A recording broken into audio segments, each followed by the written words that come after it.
Yeah, I need to just make comments for this shit. There's only one solution.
Okay, no one's joining, probably because it's Thursday. On Thursday, 10 to 4, 10 to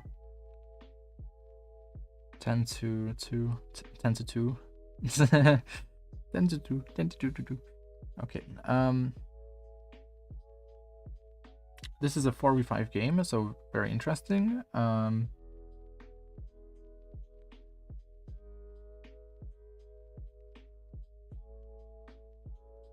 Let's see. Oh my god, we have like a fucking hand cam and everything. Oh my god. Subscribed. Fucking hand cam, let's go. I don't know if I'm gonna be able to use it because like no one ever does hand cams, but maybe I'll be able to learn something else, something new from this bond. Tracker, main account, alt account. Okay, very good. So we're kind of serious here, I would guess.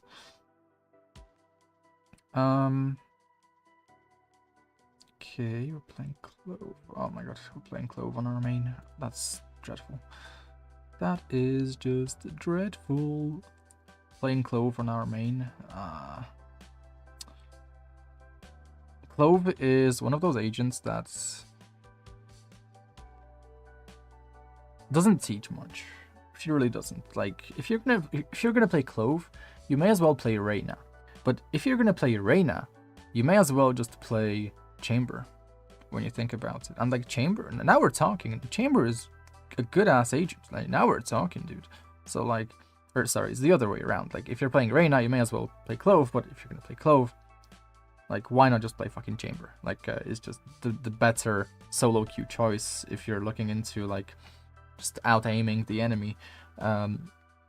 The fact you're able to have smokes and be dueling at the same time it's not as good in practice as it is in theory.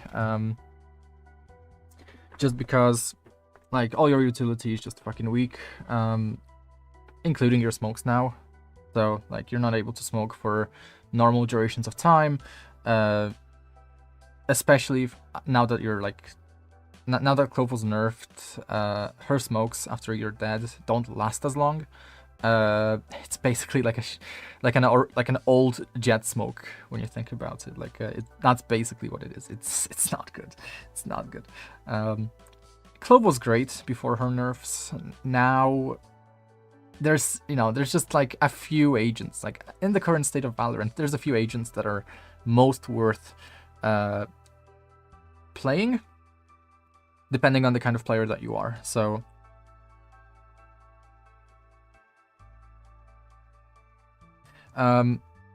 if you're looking to just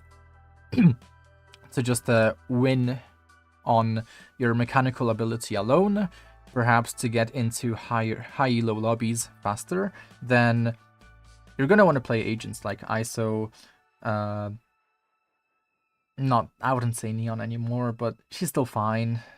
It's still like, why not just play Jet? Why not just play Raze? Why not just play Waylay? Why not just play Phoenix? Like, if you're looking to entry, be first in line, solo carry, then these three agents here at the top are gonna be just the best choice. If you're looking to perhaps not necessarily solo carry, but if you're looking for a balanced playstyle where you want to be able to do kind of everything, then Phoenix. If you're just looking to maximize your mechanical potential before you start working on things like your adaptiveness or kind of your teamwork skills, then something like ISO would probably be ideal. Actually, I should probably read the whole thing here. Okay, my goal is to reach my fullest potential, or simply Radiant. I play in London servers. I follow a range plus TDM's daily routine before playing as warm-up. Range and CDMs, that's fine. I think if you're serious, then for warm-up, aim labs, and a combination of deathmatch or team deathmatch or skirmish is going to be optimal. Now with skirmish being in the game, I think you should be utilizing skirmish, especially for warm-up. For training, it really depends, but for warm-up, you 100% skirmish. Like, I don't know if there's a better game mode to play apart from skirmish. Mostly because the reps are decently high, however, the fights are decently controlled. And if you're going to play in team deathmatch, you should also be playing skirmish. If you're only going to be playing deathmatch, for example, to kind of maximize your map dependent or map specific skills like crosshair placement or kind of game sense. Like, it's kind of weird saying talking about game sense when it comes to deathmatching and warm up, but that kind of stuff, playing on the normal regular maps, it's definitely going to help with that kind of stuff as well. So if you're saying like, oh fuck it, let's just play team deathmatch, you should probably be playing skirmish a little bit more than team deathmatch in that case, because it's just good. It's just really good. I love team deathmatch for figuring out my agent, for trying new agents. I love team deathmatch for if you're trying to improve at long range fights and taking long range fights with certain weapons, then a lot of team deathmatch maps are also great for that because they have those narrow tunnels on the sides. If you're looking to maybe, let's think, if you're looking to kind of put yourself in high pressure situations against many players, then team deathmatch is also going to be great for that, because what you have to do is just push into like close to the enemy spawn, and then you're most likely going to be putting yourself in these very aggressive scenarios that you can't really get in other game modes. So that's all the kind of stuff that you should keep in mind when warming up, and potentially when training as well. So I have 150 hours in aim labs. I have way more than that. Wow, I'm old. I'm old. If I have just more hours in shit like that, then wow, yeah, I'm old. I've been at it for a while. I never really followed an aim training routine consistently. Yeah, you don't have to until like Immortal 3. The main factors that are going to be holding you back are going to be your your in-game decision making skills, and just your overall gameplay, and that's not necessarily going to be aim related, because if you have good gameplay, you're not going to be in mechanically difficult situations as often. This is why I also play on a very low sensitivity in Valorant, because I'm just like, like, I don't care for like aim crutching or operator crutching and shit like that. What I care about is just having good overall gameplay, and as a result, I should not be in mechanically difficult situations in the first place. If I am, I can feel that I'm doing something wrong because my sensitivity is so low that it does not allow me to be in those mechanically difficult situations. So, it's whatever. Like, if you're not aim training, fine, but you should be warming up, and you should be training something. If it's not aim, you should be training something, obviously. And I did take a look earlier at the stats, but they just don't work. So, unfortunate. It has been a while since I tried to train and improve these stats. I was thinking of starting aim training again really soon. These voltaic Valorant these benchmark stats, they're very arbitrary. Just because it says gold or diamond or platinum, it doesn't mean that, oh, you have platinum aim. It doesn't mean that, oh, you have gold aim. I think in general the ranks are a little bit skewed, where if you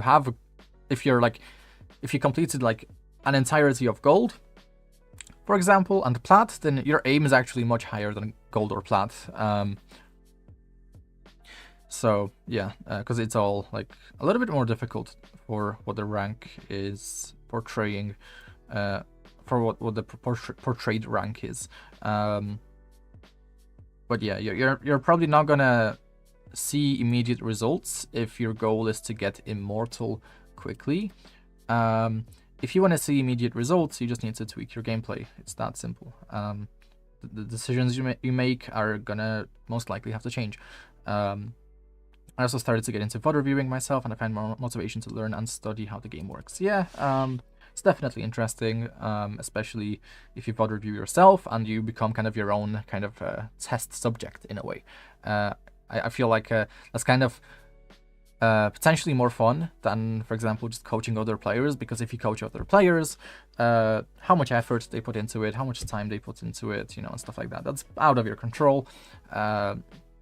But it's fully in your control if you just use yourself as the test subject, and you see what works, what doesn't work, and you kind of analyze everything that you do. Sometimes when I give calls in game, they hear me, but in the recording, it's not recorded, or it has cuts. That's some OBS bug. I don't know. Yeah, that's interesting. Probably is some OBS bug. That's why I use an older OBS version, because the newer versions of OBS, they all have some kind of issue for me. So I'm on OBS 30.2.2, and this one just works perfectly on my computer. So I have no need to upgrade or downgrade anymore. So yeah, that's something worth considering. Like, I don't know why the newer OBS versions are so buggy. I think it's partly to do with some of the security updates that they've done, where, for example, Counter-Strike and some other very popular video games are not going to work on game capture, for example, or a lot of capture methods, if you have the newest version, because it has to do with like the anti-cheat or something just not being compatible with OBS, and like that means you have to downgrade OBS versions to where that's not a thing. I don't know why that's like that. And as for what's being said in down below, yeah, like I'm not, how do I say it?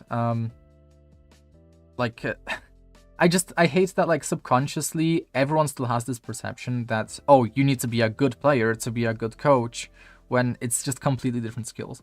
To be a good coach, what you actually need is teaching experience. And although I do have teaching experience back in my academic days, it's not really enough. Like, you need a lot of teaching experience to be a good coach, because it's not just teaching experience, it's also, you know, a lot of knowledge that's not necessarily evidence-backed, but also just like just backed based on experience. Like even like coaches like Charlatan, they're not backing a lot of their teachings through like evidence or anything. It's just kind of experience based. Like they just see what works and they just take that, but they don't necessarily how do I say it? They don't necessarily have the proof that that's the thing that works the best. It's just the thing that works really well from their experience. You know, that's why a lot of coaches will have different coaching ideologies and just different approaches to coaching. For example, the now former coach Jugen, he used to quite often just go into like custom games with the students, and they would just have those like very long ass like lessons about off angles and all that shit. It's not really the best approach in my opinion, especially the way he was doing it, but it's an approach, and you know, there's definitely some upsides to it, you know. Like for example, it engages the students and it gets them to think a bit more if they're like actively part of the lesson, but it's not necessarily the most efficient way to convey information. So whatever it is, like it needs to be conveyed ideally in one efficient format and one inefficient format. You know, it's like practical and theoretical side of things is kind of going to be optimal in my opinion, which is probably what he was doing, but a lot of the time I just saw him doing the practical instead of the theoretical. So yeah. Okay. Yeah, so again, like coaching and playing, they're two separate things. I really like, if I probably would have gotten into coaching either way, whether I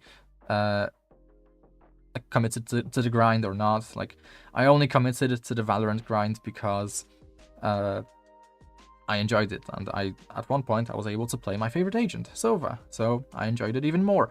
And that did not really influence my knowledge of the game and how the game is meant to be played at different levels, as much as the fact that I studied the game a lot more than I've played it. Like if you study the game more than you play it, then naturally you're going to be a lower rank, but you're going to have a much greater understanding of the game in the first place. So that's essentially what I did. And, you know, it was a bit misguided because I did expect to see results from it, but I did not necessarily see the results I wanted to see, you know? So, you know, how would I have attained better results? Probably if I just played more, because I already knew enough, you know? And I knew enough, but I still kept on doing my nerdy shit outside of the game and my regular shit inside of the game, but just not as much as I should have.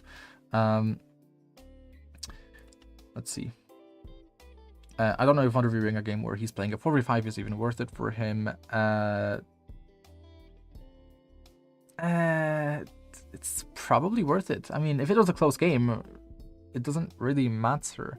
Because then the question will be, okay, how are we adapting to the scenario that we have at hand? And I think it's good because 4v5s, you don't usually get 4v5s as often as just regular 5v5s. So this is definitely something that could be helpful to prepare the person for scenarios where, you know, like they're gonna have to adapt, and not necessarily if their teammate goes AFK, but just any time they have a teammate who's throwing. Well, now we have that disadvantage just every single round, so that might be very helpful for us to kind of look into and see, okay, how could we have adapted to the point where we could have outplayed the enemy significantly enough to win.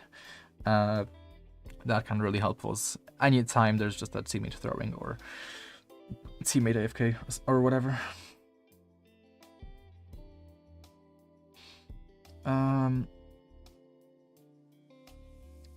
Okay. So we have the VOD. Let's see the alternative tracker.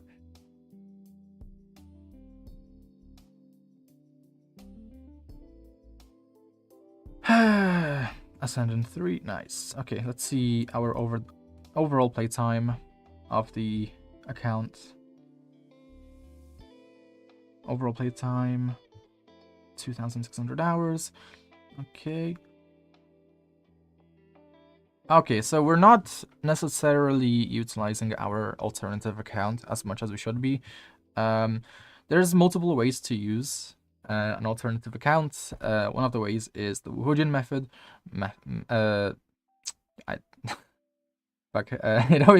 It always bothers me when I say the F when my Polish accent comes out and I say the F instead of TH in a word.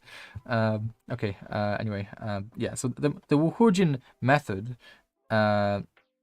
is essentially where you play on the lower ranked account always. So whichever account has less RR or is a lower rank, you stick to that account until it surpasses your other account, and then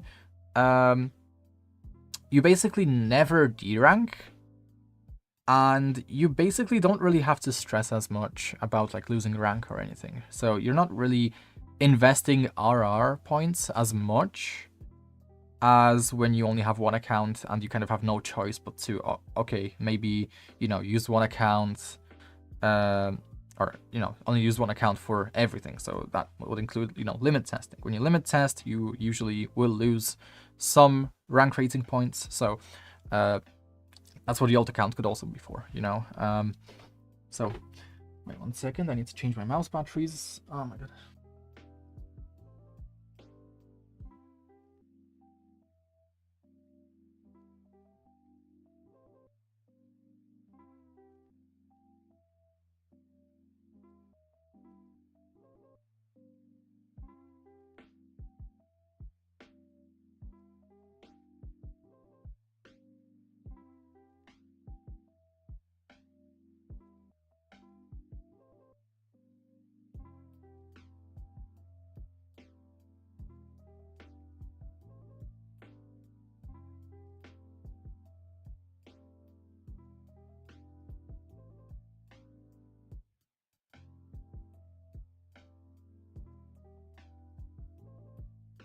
Okay, I'll just change them after it actually dies. Okay, what was I saying? Oh yeah, so that's one way to do it. The other way is, yeah, you can kind of just focus on using your alternative account for limit testing, for testing different agents in ranked. That's also completely fine. Either way, you need to be trying to rank up on both of your accounts. You can't just focus on one, mostly. That is if you're going to use your alternative account to help you get into Radiant. Because otherwise there's not as much of a point. Partly because to use both accounts, first of all, you need to have much more playtime. You need to be able to commit way more hours into the game. And if we see how much playtime we commit to both accounts, kind of the bare minimum on average. And here, kind of a lot of hours, basically. So we could totally distribute things across both accounts, just based on the playtime we have here. So if you are truly looking to hit Radiant, I strongly recommend using your alternative account a little bit more. And okay. So let's see the agents we play on this account. Clove, yeah, again, Clove doesn't really teach much. Chamber is fine. Phoenix, perfectly fine. Jet, fine. Reyna, not so much. Otherwise, we're kind of filling. We're not yet in the ranks where we should be filling very often. We should still have like two or three agents that we can play. Ideally, like 3 agents that we can play to a good level that we mastered to some extent. Again, I'm just like paraphrasing Charlatan here. We need to have multiple agents that we can play very well. And let's see. So on this account, we don't really have very many hours.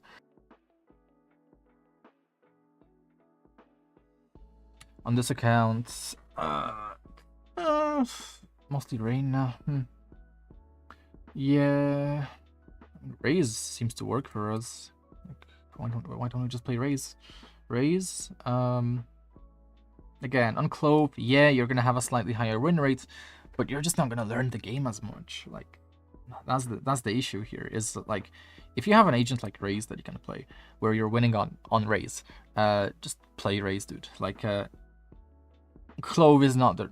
Clove is not it. Even if you're winning on Clove, Clove is not really it. You need to be playing Raze, Chamber, Jet, maybe not Reyna.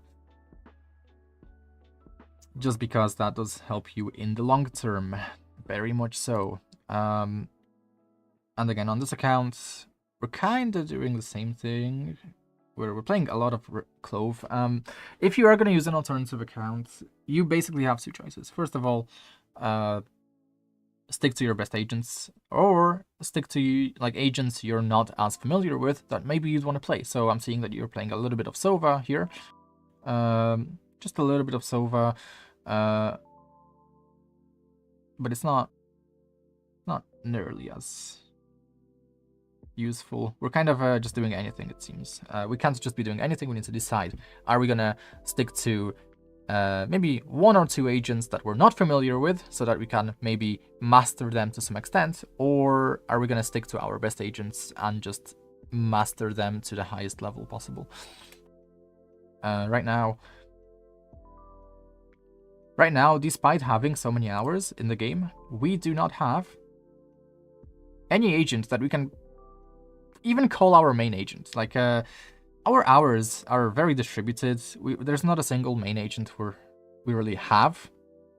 What we have is just a few agents that we've probably mastered to some extent. So, next up, we would want to try and master an agent. So, maybe we don't want to play Reyna because we have 49% win rate on her, but maybe we want to play Jet. Maybe we want to, play Chamber and figure out, okay, we have this high KD on Chamber on average. How can we convert that to be a little bit more impactful? Like if we're able to get kills on Chamber, the next thing would be to figure out, okay, where are we falling short? Why is the KD not converting into our win rate? Like that's where, okay, we have one kind of aspect of our statistics that's pretty good. Why are other aspects of our statistics bad? So it's definitely something to do with the way you play Chamber. On Clove, even though you're winning, this is going to be short term. You have to min-max quite a bit on Clove to get into high elo lobbies, and you need to have fucking amazing mechanics, dude. Like, Clove is just like, dude, like, just think about it in terms of like role delegation. Like, Clove may be a controller, but she's primarily a duelist. But if she's primarily a duelist, it doesn't hurt that much to have someone else be the controller, and you just play a duelist. Like it's a very small like shift in roles. If you just play a duelist, you stop playing Clove, and you just let your teammates, some random ass teammate who's probably gonna be shit, just play Clove instead, and then you just tell them where to smoke, what to one-way. That's gonna be the same thing. It's just you're not gonna be the one with the ability. It's basically it. So, for example, on retakes, just come to your Clove, smoke the spike, like you have to be aware of those things. If your teammates are not familiar with the smokes role, then you need to be communicating to them exactly where they should be smoking in the given situation. Yo, smoke the spike, Clove, and don't just say, smoke the spike, actually address the agent, that they're playing, so that they kind of register in their mind that, oh, he's talking to me. And, this just kind of helps if the controller player is like autopiloting or whatever. Just stuff like that. Otherwise, yeah, I would strongly recommend Raze. I would strongly not recommend Sova. It's difficult to recommend the Initiators generally. The only time that I recommend people Initiators is when the Duelist role is not for them, or if the player thinks that the Duelist role is like not for them, but it's still not the greatest role to play for ranked. Overall, on our ult we're winning. On our main we're slightly losing, it seems. Okay. How long ago did we play Raze?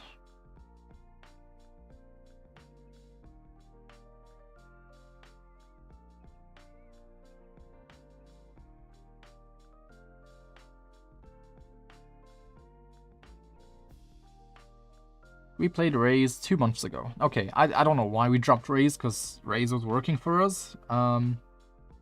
Even in Immortal, I would bet that Raze was just good for us. I would definitely like to see more up-to-date stats on Raze from you. And I'm not even gonna be like, oh, you know, play what you enjoy. No, dude. Like, if you want to go for Radiant, you can't just be playing what you're enjoying. You need to be playing what works. And what works? Raze, at least last time we played her, worked perfectly. You know, Chamber, KD-wise, works. Why doesn't he work in general? You know, maybe we could pop off on Chamber if we just tweaked our gameplay a bit. Jet, you know, 100%. We should be playing Jet a lot more than we are currently. There's no need for us to be playing like Waylay, Sova, Phoenix if we're gonna be if we're succeeding on Jet so much, you know. We need to play more Jet. We need to play more Jet, more Raze, more Chamber maybe. Especially currently, like, your Chamber seems to have good win rate, so let's just take a note of that.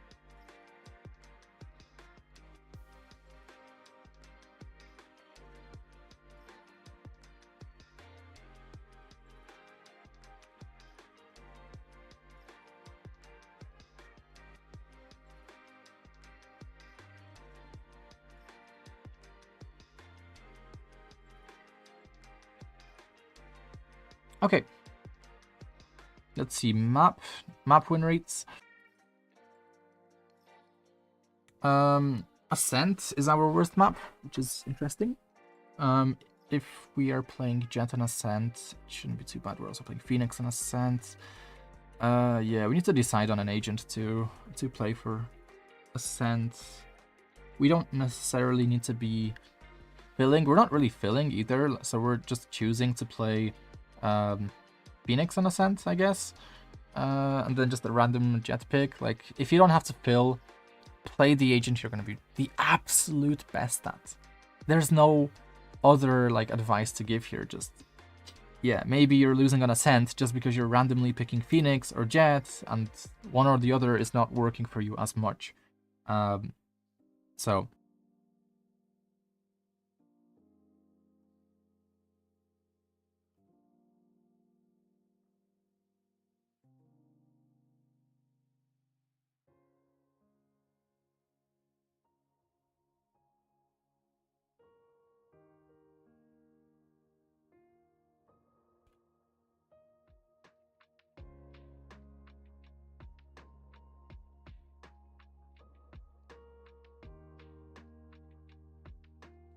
Okay, overall, we're playing very consistently.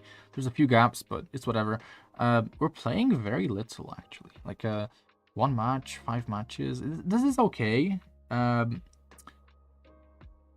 not necessarily bad, but if you're gonna play 1 match in a day, you should try and do some other things, like, you know, aim train. You know, look at some VOD reviews from Radiant coaches, just stuff like that, because 1 game a day might work, might be fine, but we don't have the best win rate, so there's definitely something else we can do, you know. Even on 1 game a day, we can probably get this to be a bit higher. The win percentage, headshot percentage is really high. Wow. We have a very high headshot percentage. Let's see the operator. Okay, we have good cross replacement with the operator. 9% headshot rate is really good. It could be better, actually. I've seen like Radiants have like 4% headshot rate on the operator, so you may be aiming at like the center of the body instead of the crotch level. So maybe there's just a slight tweak that we need to do to our cross replacement with the operator. Otherwise, we may be aiming a little bit too much for the head for various possible reasons, such as maybe we underuse a lot of weapons in the game. Let's see, all acts. let's see overall. We use the operator a lot. That's great. Ghosts, sheriff. That's fine. I would like to see us use the Phantom a bit more. There's a lot of maps on which the Phantom is better over the Vandal, like Split, Bind, maybe Lotus in some situations. You know, but overall, this is fine. Let's see. Ares. Okay, we need to use the Odin a bit more. Shorty, I'm not so sure about anymore because of the nerfs. Because of the shotgun nerfs, I'm not too sure about the Shorty anymore compared to like the Ghost, for example. I think the Shorty is still great if you're entering smokes, because it's gonna be super close range. So maybe we should still be using the Shorty quite a bit more. Stinger, maybe we should be using a bit more. The Stinger should definitely be above the Spectre. I tried the Spectre enough at this point to know that the changes that happened like a couple months back or a few years back, they're not that significant. The Stinger is still better than the Spectre for various reasons. The main one being that even though the Stinger is more difficult to control, you should not be in like medium range fights with the Stinger anyway. You should be engaging the enemy in these close range fights, and in close range fights, the Stinger is even going to shred the Vandals, in which case the Stinger is just a better choice over the Spectre. The Spectre does not shred Vandals, I'm sorry. The Spectre is not going to help you against enemies with Vandals, so yeah. Otherwise, we have good judge usage. Hello, welcome. You missed a bit of the stream, but that's okay. I'm basically reviewing your tracker a bit more thoroughly compared to everyone else. Bro, you're the only person who submitted a VOD. There were 2 more people who were meant to submit VODs, but I don't know what happened to them. Maybe like a tornado made them fly away.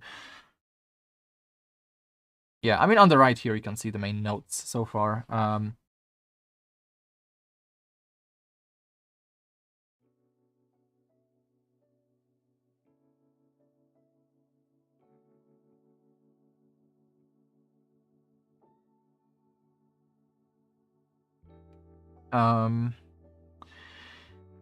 No, I think overall this looks fine. Like,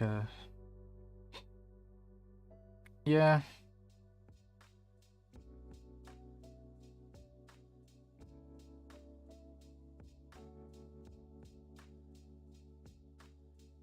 All in all, like, as Charlton says, you need to become a John Wick of Valorant. So every single round you have an opportunity. Let's say if you don't already have a weapon that carried over from the previous round, every single round you have an opportunity to adapt your buy based on the most probable scenarios that are going to happen, based on your economy, your teammates' ult status, among other things, like what utility you have for like executes or for defending the bomb site.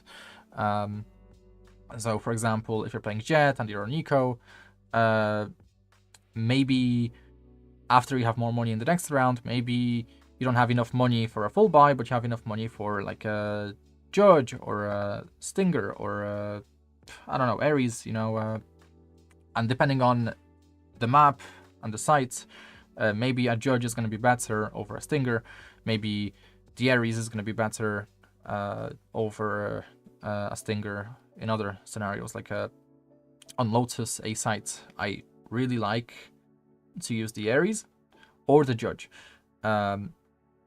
on defense, because there's various spots, especially with the new Lotus. There's a lot of good spots for the Judge, a lot of good spots for the Ares. You can wallbang a lot of shit with the Ares. You can, for example, deny the enemy across to the B site through Breakable. So there's all these nice, useful wallbangs. You can deny the switch. You can wallbang and deny the switch. Hopefully they did not patch that. I would really hope. Yeah. I don't. These streams don't go away. They go away on Twitch, but they don't go away on YouTube.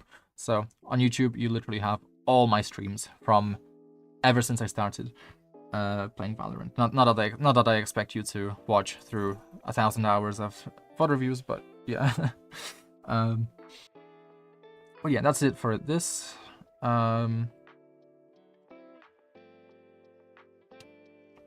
our maps.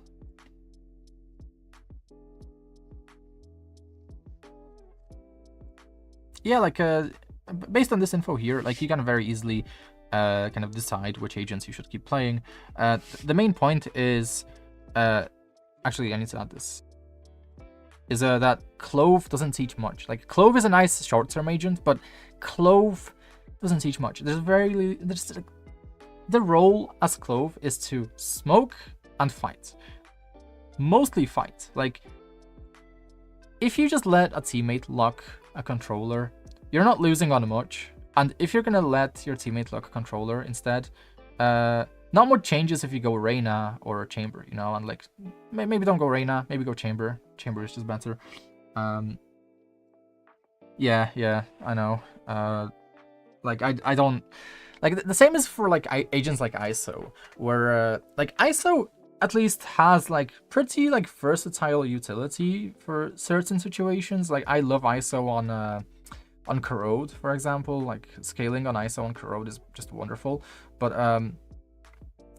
it's, like, it's just ultimately an agent that you just have to, like, fight with. You don't really have to concern yourself with, like, your teammates, because you can just go mid, fight mid, win your fights mid, and then you probably just can let your teammates do the rest, and it's gonna be fine. Like, it's these agents, they don't require much in terms of like thinking, which is why I really like simple agents that do require thinking. So, for example, Brimstone, Phoenix, Raze, you know, they're great. They're awesome agents because you can learn the game, you can win the game, you can play the game, and so nice and dandy. Okay, I think I went through basically everything. Yeah, I went through everything, I think.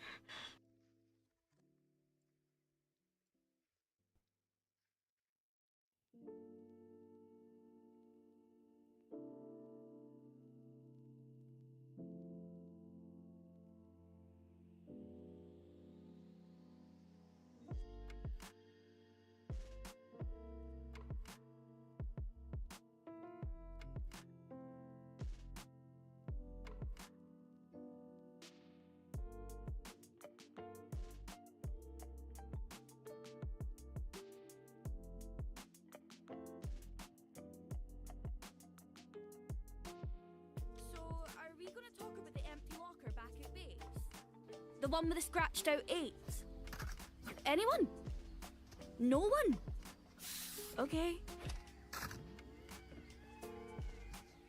Go AFK and let me win, lol. Yeah, like, oh yeah, there's also Mix, yeah. Mix is a new agent, so I still don't think about him much, but Mix is also awesome. I love that Mix has the stim. So if you have a duo, for example, you can stim your duo, and then it's just like fucking broken, dude. Your duo, if you play consistently with the duo, then any kinds of effects that you inflict onto your duo, he's gonna get used to playing with those effects in place onto them, you know? So for example, Brimstone Stimmy, if you have a duo who plays, let's say, Jet, for example, a stimmed up Jet, or a stimmed up Neon, or a stimmed up Reyna, maybe even, depending on the situation, like with Reyna ult, with Jet Dash, you know, that kind of stuff. It does make like the situations just so much easier for them, you know, because they learn to play with that small advantage. What is this chat? Yeah, don't type in chat. Don't engage with the monkeys. Okay, so already we're losing timing here because we let the Raze nade stop us. Instead of typing in chat, we need to be jumping up onto the rubble area, and we need to follow up behind our teammate here as well as possible. Right now we have the front area. We really need to trade out Phoenix. Our Phoenix is gonna die. Never mind, he came back to us. Okay, this is good now. This is great now. We need to follow our Phoenix. Ooh, we need to trade here. Last player standing. Yeah, that's really difficult. Really difficult. Okay, so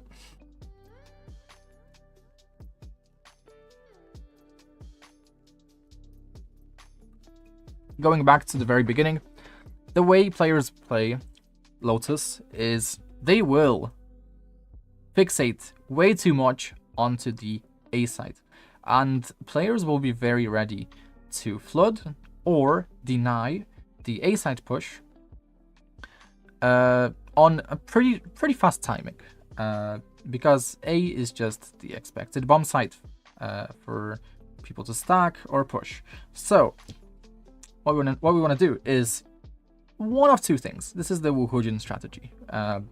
It's kind of charlatan strategy too. It's a common strategy that most coaches kind of teach, which is we either push the C site or we push the B site through the breakable area of the map. So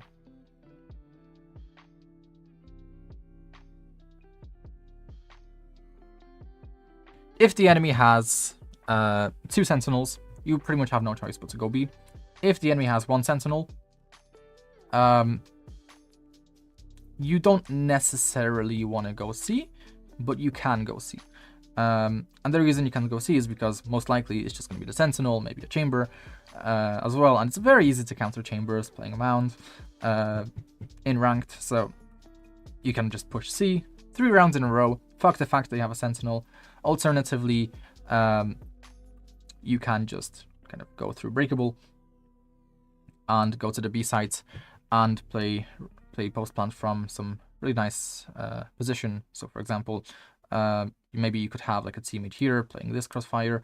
You could play breakable here, getting ready to swing off them.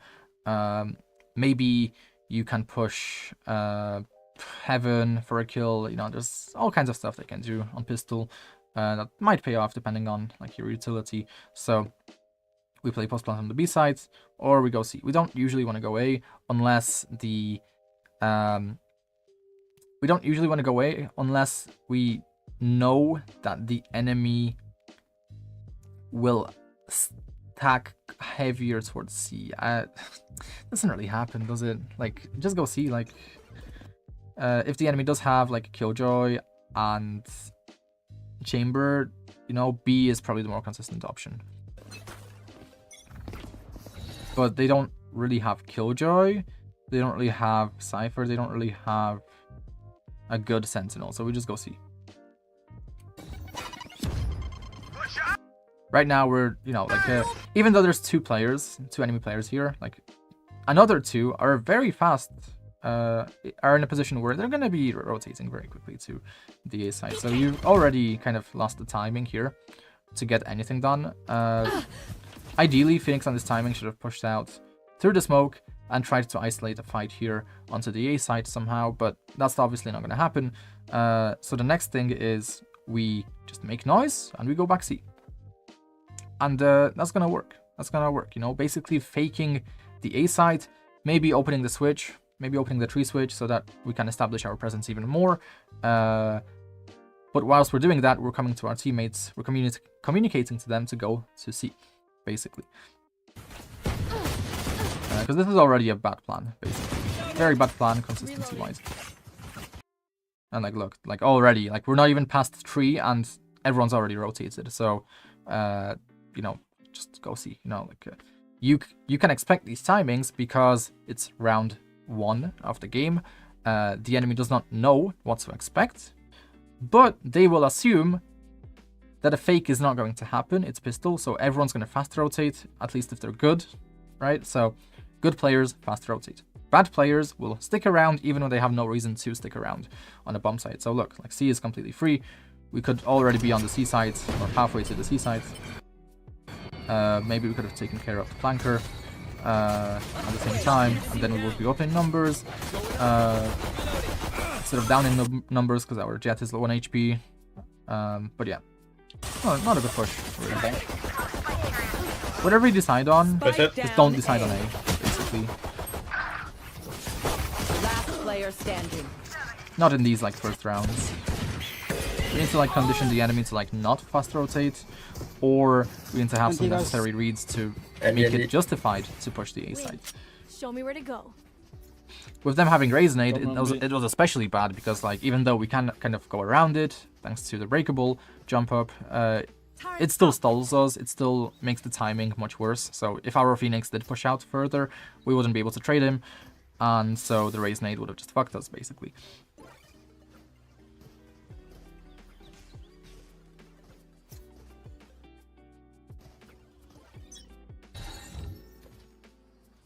I think I know. So I'm gonna And smoke. you're never gonna see Have like a a spike. raise on the seaside, you know, Don't in plant. these lobbies. Every monkeys. Okay. Okay. Let's go. Let's go. Let's go. Smoke. I can, so I can. Two remain, two remain, two remain. This is Spike insane. down B. Oh, Last they've player already standing. It's eco, so it's like whatever, but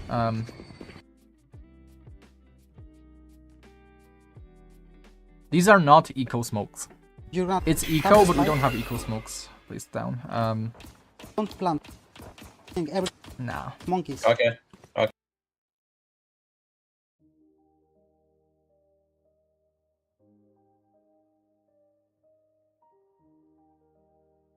For eco, I know that one smoke is here, basically. You just smoke here.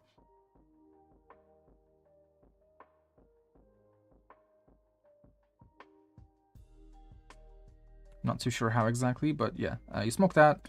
And then for this second smoke, kind of depends. I think this is not good, mostly because here's the long range line of sight, so you need to kind of ask your Phoenix to kind of try and split up an angle with his wall in the pre-round, so that maybe you can, you know, and this is the issue of playing fucking Clove as well, is like you have two smokes. Like Brimstone would be so nice here, you know, on this eco, you could just smoke everything and it would be fine, and you could get the plant down as well. But yeah, for the second smoke, I have no idea. I know that this is an eco smoke. Yeah, this is difficult. It's really difficult. Yeah, I would just have to ask, like, if you just ask your Phoenix to wall this or something, like, you need a wall here. You need the Phoenix wall. Like, the smokes are not going to cover these angles the best. But yeah. Okay. Let's go. Let's go. Let's go. Smoke. And,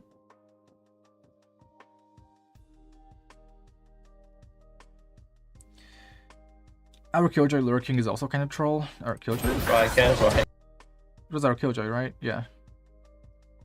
can. Two remain, two remain, two remain. Spike down B. Oh, Last they've player already standing. On eco, like lurking is fine, but like just deathballing something, just 5-man rushing something, it's gonna give slightly better odds of you winning. Also, the B site is very expected for you to push in the elo on your eco. Your best bet is to go A or C. Now it's like going B is just what players are gonna read. It's what players are gonna expect. It's what players are gonna read. It's correct, but it's not correct if it's so utterly obvious, you know. I'll just go the A side again. Maybe the C side, you know, split through B. Yeah. But like, we can't have our Killjoy lurking. We need to be together.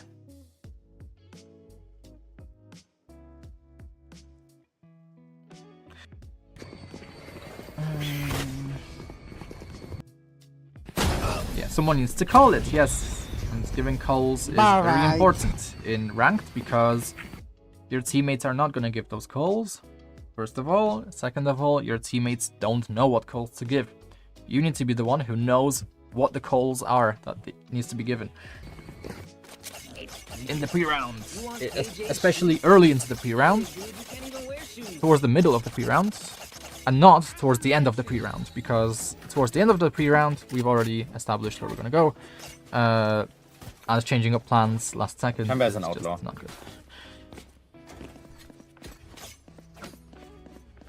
So Where are we now, going, guys?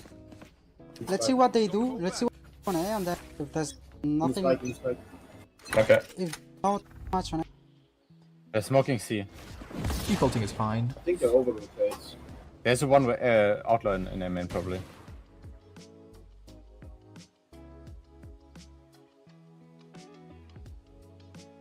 Jump spotting stairs.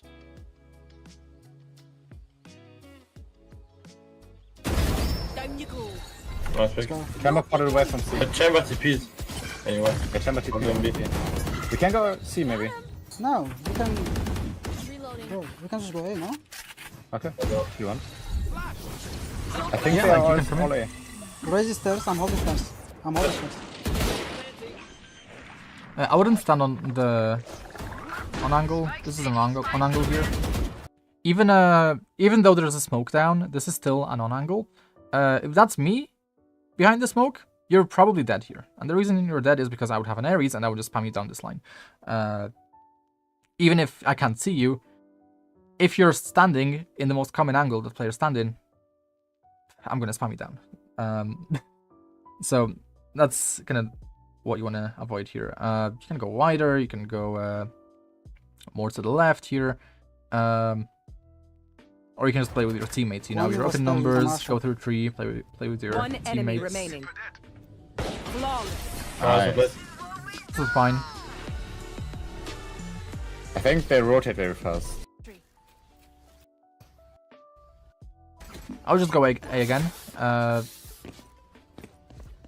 Depending on if they Maybe we can try. throw util or not. If they're gonna I think throw that's util, it, then that's- I'll not go. I guess smoke inside. Yeah. Let me lurk here, Jet. I guess smoke inside. It's difficult to hear footsteps in this recording.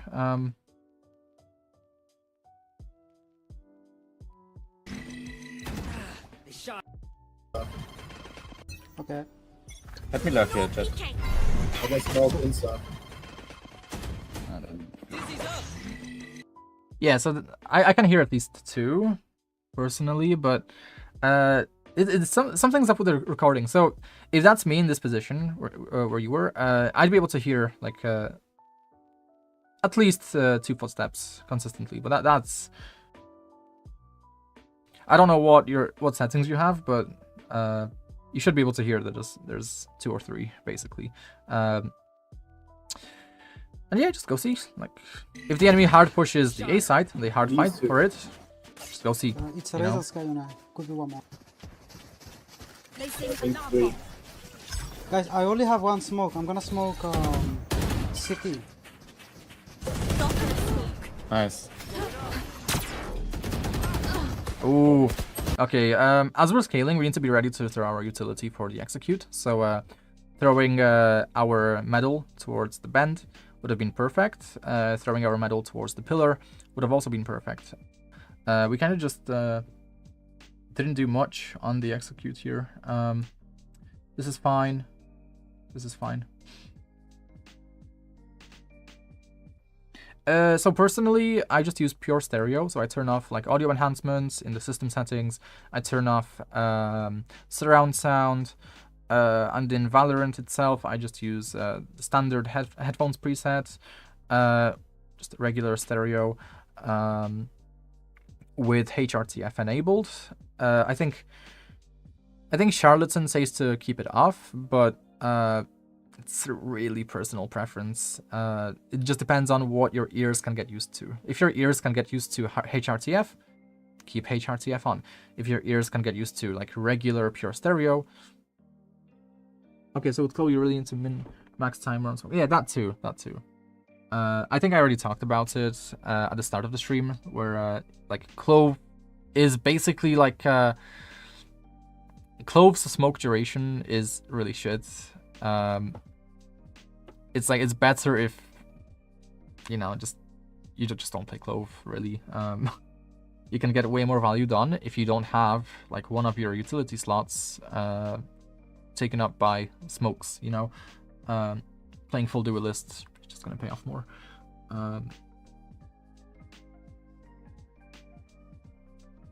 But yeah. Target down. Spike down. I C. got the spike. And again, like Clove in general is a min-max agent because all you can do is smoke and fight. Like, it's shit. It's shit. You smoke or you fight. Or both, right? Ideally. Spike planted. And that's not the best plant One spot. enemy remaining. Last also there. Okay, so here you could take a timing. His Lord is back here.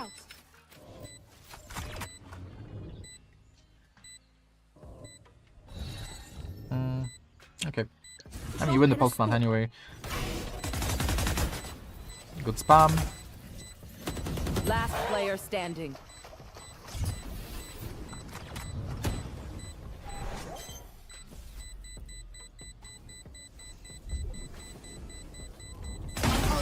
Nice. Okay, I mean, Not even close. I mean, Sorry. I know the smoke was going to so. What? I mean, like Careful, we we can push aside. probably could have traded Which one? someone, but it's whatever. Let's push C since we can go faster. If you're up in numbers, you don't need to push. I will ult like here. Just throw a flash here to make. Let's not risk. It will take some serious mistakes to mess up that post plant. But like Jack, come with us. We're going fast. So. Yeah, fast C is perfect. We have Phoenix ult, we have Clove ult. You should be the one going in first, however. You should be the one going in first. You should be going right behind your Phoenix. Like, I don't know why we're still mound. Like, we need to be in the smoke with our Phoenix right now. Dropping This is such a wasted opportunity for a trade. This is so sad. Alright. Like, we need to be up in there at this point. After we trade Phoenix, we can push up Waterfall because we have Clove ult. We can just keep fighting. We don't necessarily need to smoke the lane that we're pushing. So, you die and then push? Yeah. Yeah, exactly. So, like, if I'm playing with a Phoenix, I'm here. Phoenix is here. Clove is I'm right behind the Phoenix. I get the trade in on the Phoenix. If I die, you know, I keep on fighting. I overheat, you know, technically I overheat, you know, like either way, like Union's ult. But if I don't die, which I probably won't die, you know, I get a trade in and then I push further and I take more space. And here I can maybe use metal for my smoke in here, right? I can maybe use metal in here to push the smoke further because I have ult. I can overheat, I can live. And then because smokes don't last very long, they're probably going to go down and your teammates will be able to help you fight with your ultimate at that point in time. And just establishing this kind of like aura in the area is going to make the enemy fucking scared, especially with good mechanics. And like, you can't be the one playing scared, like behind your teammates. Spike down. C. Have a kit. Plant. Like, another thing to keep in mind is that because like Phoenix ult and Clove ult are fundamentally different abilities. Phoenix ult, when he ults, he just respawns back to where he started, right? So he's inherently baiting his teammates. Like, even if he gets a kill, you didn't lose that space. So someone needs to retain that space off of the Phoenix ult. And there's no one better for that in this situation than you, because you have your Clove ult. And the Clove ult, on the other hand, can help you retain that space. CT, one CT. Oh my god, this is... What I'm the 1 heck? HP. Like Go. never left. Your teammates are waiting. One enemy remaining. That's good though. That's fine. Ah, Nice. I would not push out into this area here. Like, we know Phoenix has flashes. I would play back with my teammates, you know, make Phoenix have to clear all the angles, make Phoenix have to expand his utility just to like get rid of some angles. You know, like, you can play back on the site on the post plant. You don't have to push up, especially with numbers advantage. Otherwise, good yo, round. what? Make sure to cover the angles I can't. Like, anytime you're a numbers advantage, you don't need to be aggressing the enemy. Okay. Unless they have like some kinds of abilities that could fuck you really badly. It's so weird. The sound. But even then, if you play together, you get the trades in, guaranteed, and then you just win the round on the numbers advantage You alone. want to play? Let's play. Okay, yeah, Chambers probably C. Nice One push shot. B, one push B. Okay, again, like, we need to be behind our Phoenix here. Like, our Phoenix has the same kinds of legs as we have, you know? So, we need to be right behind him. Fuck the fact that maybe we'll have to run through a fucking Raisinade. That shit does not matter. Like, fuck the Raisinade, you know? Like, run through the Raisinades, run through the breach flashes, the stuns, whatever the fuck the enemy throws at you in any match, just follow behind your most aggressive teammate. At this point in time, it's too late to trade him. He's dead. He's dead here. Your teammate is dead. This was just lucky. This was just completely lucky. That the enemy is just giving 1v1 fights instead of, like, playing a high-low or doubling up or anything. Like, look at this fucking enemy Clove here. She's being completely useless in stairs. She's not doing anything. I don't even know what the Clove is doing. Is she playing shotguns? Holy, you're... So bad. Stairs, close to stairs. One enemy remaining. Good aggression. Well, Refreshing. maybe. We have medal again. We have medal. We have medal. Yeah, Clove is playing shotguns. Nice. Yeah, when we're scaling into like enemy territory that like very likely will have an enemy there, please use your medal. Like it's your Q ability. Hey, your ultimate is already like... Ultimate. They have Cobalt. They're very likely to aggress onto the A side yet again. At this point in time, we know that they aggress and they push up. So one alternative is to just wait. We just hold. We wait. Maybe we want to try and deny some info. So maybe we can smoke A main like here. And then we can maybe retake. Or we can threaten like across here. We don't necessarily need to play No peeking. normally, you know? At this point in time. No poop. Like, good shots, good shots. But this should have been us when we had our fucking Clove ultimate, you know? At this point in time, after we get the 2 kills, now we're just overheating. Instead, we need to take our attention to... like, we have to shift our attention to our teammates now. So, like, we're up in numbers, we created a numbers advantage.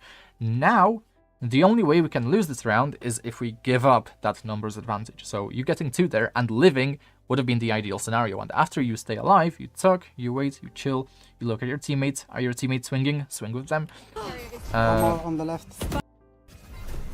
Again, we have our medal for this area. On the left, we can just bounce it off of this wall that we're staring at. And then we can just swing with our teammates. We don't need to, you know, overheat immediately. Like, look how far back our teammates are. And we would have noticed this if we just took for a sec. If we just, like, go back into cover for a second and just chill, you know? The sky is not going anywhere, most likely. So we kind of threw that. Spike down A. Yeah, unlucky. But that was not unlucky. That was Phoenix, just a bad can you decision, go back, but guys? Sky's on the left. I can ult.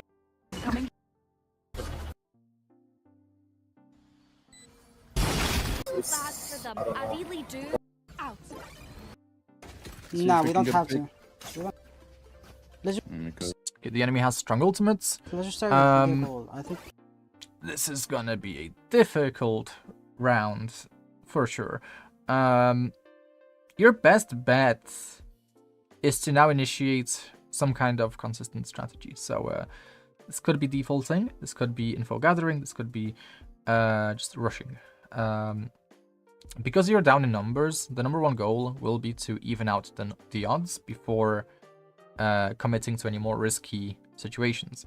Or you try and maintain that numbers advantage that you will have in the given situations. So let's say that one enemy plays on C, say it's just the chamber anchoring on the C site. You could maybe ask your Gecko to flash mount, and then maybe you can just bum rush the chamber, and it's gonna be a 1v4 or 4v1 in that particular situation. If the chamber is smart, he's gonna stay alive because they have numbers advantage. If the chamber is bad, he's gonna try and get some kinds of kills, you know? Let's just No stopping let's just now. So if we could just rush the C site once, maybe it's gonna work out. If we could rush the C site twice in a row, that would also be good. If we could rush the C sites a third time in a row, and then maybe in the fourth round, fake the C site hit, then we would probably develop a noticeable score lead, allowing us to maybe win this round, win this game, given the circumstances. Contact C. They will push something. They Yeah, they are also on eco. will push Also, something. yeah, they're on eco as well. Because the enemy is on eco, in theory they should be kind of stacking heavier towards a bomb site. And what are the odds that they stack heavier towards the A site, you know, than the C sites? They Yeah, think the they odds are also pretty on good. eco. So just going C, shifting up C is also going to be fine, you know. Like the enemies may not necessarily be gathering deep info, which is good. Also, the enemy Clove just info starved her own teammates. So this round might actually work in your favor very well here. Yeah. Try and do the open plant. Please. Okay, good. You're gonna get spammed. Windows now. Out. You've now got some spam. That's so lucky. You're so lucky. Holy shit. You need to be dead. Oh my god. Okay. When you're planting in this elo, you need to plant the spike slightly off. Just ever so slightly off. There's multiple ways to go about it. First of all, your smokes just don't last long enough. I'm sorry, dude. Second of all, we need to plant the spike like slightly off to the side, basically, so that we avoid the enemy spam here. Fortunately or unfortunately, or I guess it is more good for you than bad for you, the enemy Raze just wasted a nade for this instead of just spamming you. But normally you should just get spammed here down this line, in which case you need to plant off to the side to avoid that spam. And after that, you don't necessarily need to push up. Windows now. Out. So here we're pushing up. One more water. We have our overheal. But this is getting really dangerous now. Because the enemy has Raze ult, the enemy has Phoenix ult. Instead, I would try and take up some angle from which we can fall back. So I would have loved to see us play maybe on top of the boxes here. I would have loved to try and see us maybe kind of try and reposition where maybe we could try and take a shot from here. Just something. This is fine, but we're overswinging. We're way too overswinging on this angle here. We need to kind of finesse our way around this cover here so that if we do get flashed, if we do get double swung or, you know, whatever, that we can just go back into cover and maybe live still. But what we did here was kind of just overcommitting, especially factoring in that our clove smokes don't last very long. So, like, we lose the smokes advantage very, very quickly on the post plant. Two water. Player standing. And it's Once really again, bad. Water one. Play in default, I guess. And I would not let this round dictate my course of action yet, because we still don't know if this would, if this kind of play would work if we just played it slightly differently. It's difficult. It's difficult to say. I mean, like, for example, for now, let's look at the fact that enemy Raze is 1-5. The enemies have not yet used their ultimates. So, like, you know, defaulting, faking something would be perfectly fine. But how do we know that the enemy Raze is not actually just, you know, completely useless, you know, for their team? Like, for now, based on how the scoreboard looks, at least, okay, we're at a disadvantage because the enemy has multiple ultimates, but at the same time, the enemy Raze and the enemy Sky they still have like less kills than our Phoenix, who like only disconnected very recently. So it is actually kind of balanced, kills wise. Someone go A though. Impact wise, we need to have a sound strategy in these following rounds so that we can generate more impact than the potential kills that the enemy can obtain, you know? Spike dropped.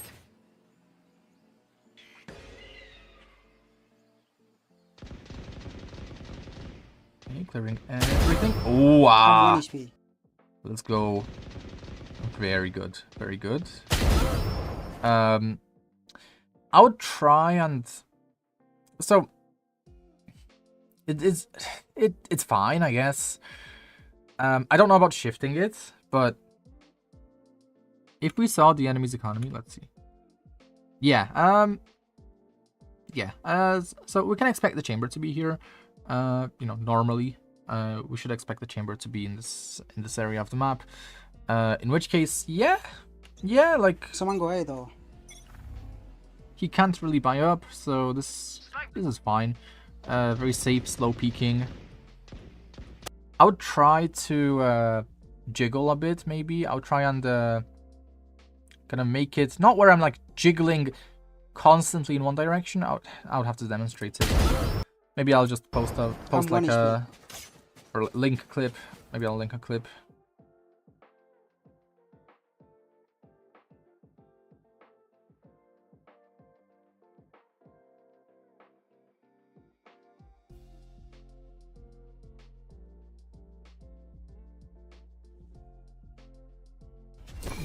Refreshing. I got the spike.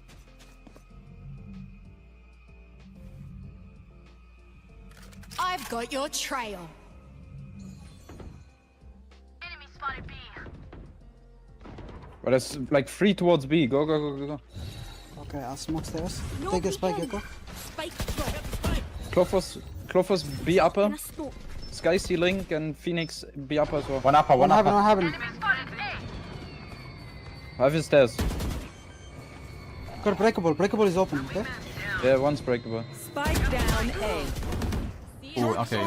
You're dead. But there's like 3 towards B. Go, go, go, go, go. Okay, I'll smoke stairs. Oh, how medalist joke to us. Yeah. No. Like, we are just not playing the agent, you Just know? like- Like, Spike we're just playing Reina here, Clover's, dude. Clover's B upper. We're playing Reina with smokes. Also, I don't like this smoke. Partly because this smoke lets the enemy push out on a much tighter timing. Right now we have a line of sight, right?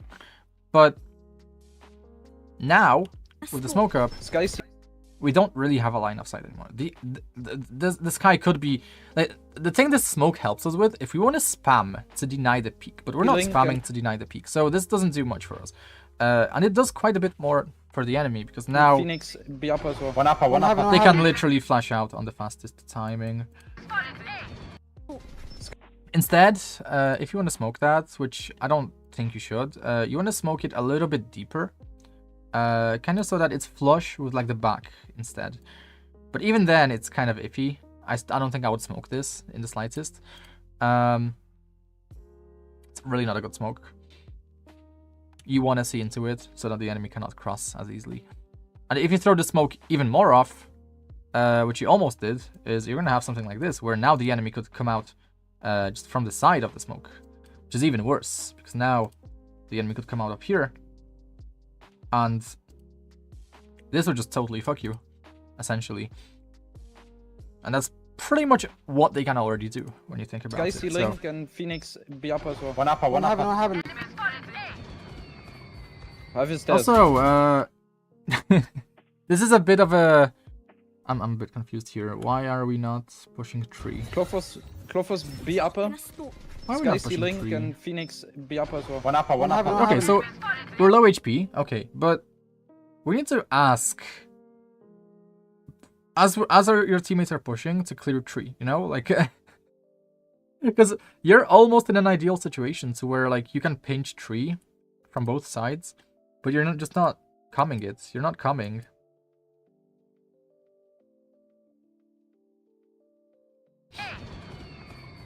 I have his stairs. Got breakable. Breakable is open. Okay. Yeah, one's. Yeah, I was gonna get to that as well. Like, so first of all, like, we've not actually gone through tree. We've not pinched tree because we didn't give any comms about that. But so now trees is still a threat technically, and also we now have not really pushed onto the bomb site.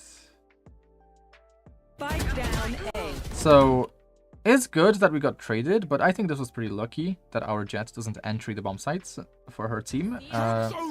I think in a normal scenario, if you did this, you would not be so lucky to where you got traded. Instead, you would just be baiting your teammates as you're low HP, and you would not be able to trade or get traded. People backside.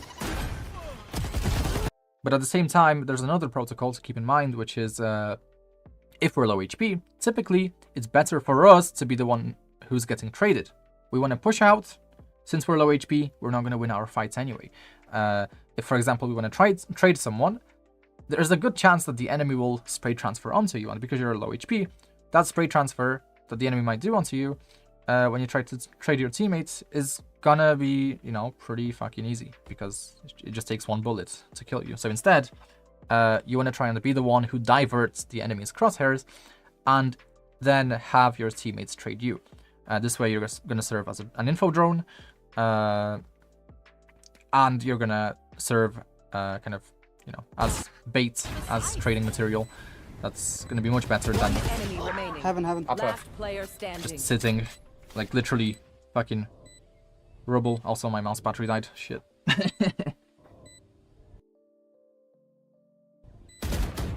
Blocking sight. Block sight.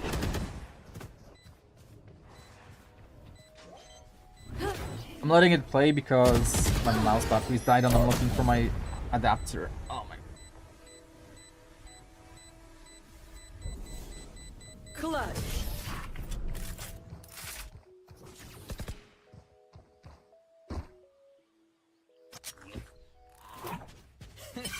He says their bullets tickle. Okay, found it.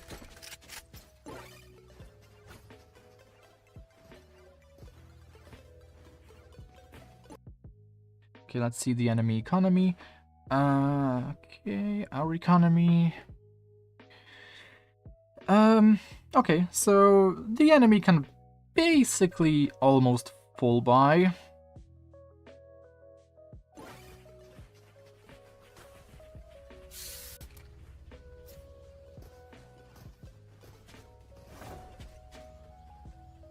The enemy also has a Raze ultimate, so I'd be very careful on the retakes. I would try and go into some kind of passive post plant if possible. Possibly on the C site or the B site. On the A side for post plant is not too good against the Raze ult. And also, ooh.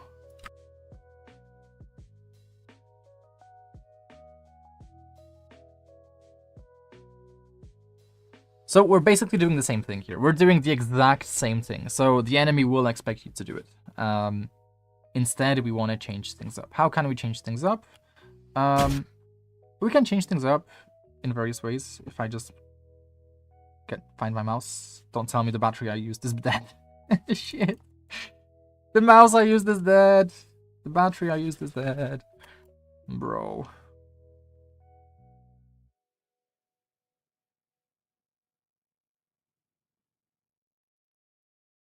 There's no... Oh, no, it works now. Why does it work? Why does it suddenly work? What? Probably gonna die in a second for whatever reason as well. It already died. Oh, never mind. Okay. Okay, so, first of all, I just wouldn't push A against enemy Raze ult. With our Killjoy ult, I would push C. If we had our Gecko with us, we would have been able to flash mount, take the chamber off the angle, commit to the C site with our Killjoy ultimate, and just probably win the round. As long as we have maybe the spike planted for open, and if we have maybe...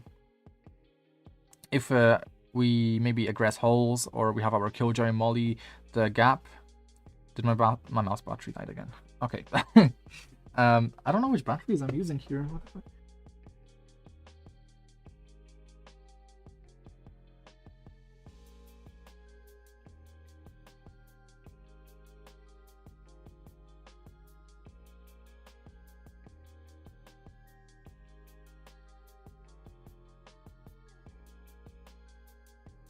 Okay, this one seems good. This battery seems good. Okay. So, yeah, so we just want to look in the pre-round to see what we can do. We have Killjoy ult. We have Jet ult. This is an ideal push for the C. Raze ult is not necessarily a worry on the C side, but it is a worry on the A side because now with the bomb site changes to the A side, you can't really plant for open, so you're kind of forced to play a certain way on the A side. On the against Raze ult is kind of tricky. On C, you can play mound, you can play on the bomb side, you can push holes or something, take extra space, and only then fall back if the enemy Raze ults. You have just a few more options on the C side against that. So again, I would just be coming first to go C. Like we have Killjoy ultimate. But let's say you want a solo lurk. Let's say that there isn't a very good strategy to kind of communicate here, and we're actually just solo lurking for a pick because we're down numbers and maybe you might have a way to get another pick. You cannot do the exact same thing you did in one of the previous rounds. Instead, you need to change something up. So what can we change up on the C side? We can perhaps smoke like this and introduce multiple different angle threats for the enemy. We beat them to the smoke, so we can sit in the smoke, chill in the smoke, and then maybe peek out of the smoke on like the latest timing. That's kind of one idea. We can maybe pre-fire the right side here and then peek out from the right side as soon as the smoke goes down, right? That's kind of one idea that I'm just improvising in this very moment. Is there anything better we can do? Probably not with our teammates because we're playing Clove. I don't think we have any other options apart from that. Yeah. If we had our ultimate, maybe we could. Nah, it's not good. It's just not a good. Not a good plan. Not a good plan. Not good in the slightest. You also have to keep in mind we're playing smokes, so dying here, it's not great. Our teammates don't have smokes in the slightest. Our smokes are already shit, but now our teammates don't have smokes in the slightest, so we just fucked ourselves for this round, essentially.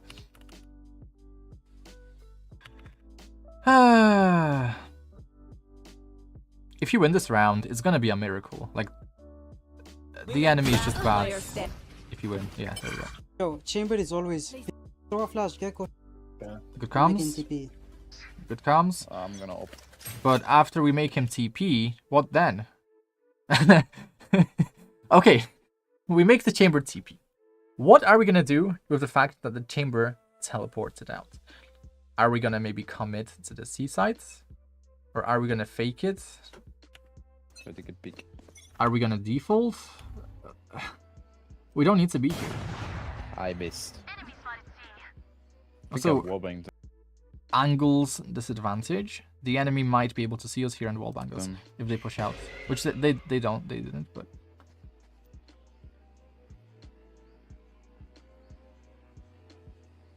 I got the spike. Okay. Oh, nice kill. I'll just run it to see. I'll just run it to see now. You're gonna make all the enemies rotate now. Ult is ready. You're gonna make all the enemies rotate. 2B. I got my flash in Just 1 go second. go see, please, go see. Go see. One upper. Enemy spotted. B. Go see, not B, go see. Come, follow me. I never left. Gotcha. Okay, good trades. Keep going C. I can ult this. Yeah, this is fine. This is still fine. It's gonna be 3v1 on the C side. He's on side. Oh, the ultimate is not Good. necessarily a good idea, but Top knives. Last player standing. Give me those. One enemy remaining. Nice. Nice. okay. You won, Last but goal. we need to be more decisive, and we need to engage all of our teammates in the plans. So, if you get a kill on the A side, you need to start coming loudly. Go C. Everyone go C. like, you know, like whatever it takes to get all of your teammates to the C site without them dying in other areas of the map. So But Chamber was playing A last round on here, on stairs. Placing alarm bot.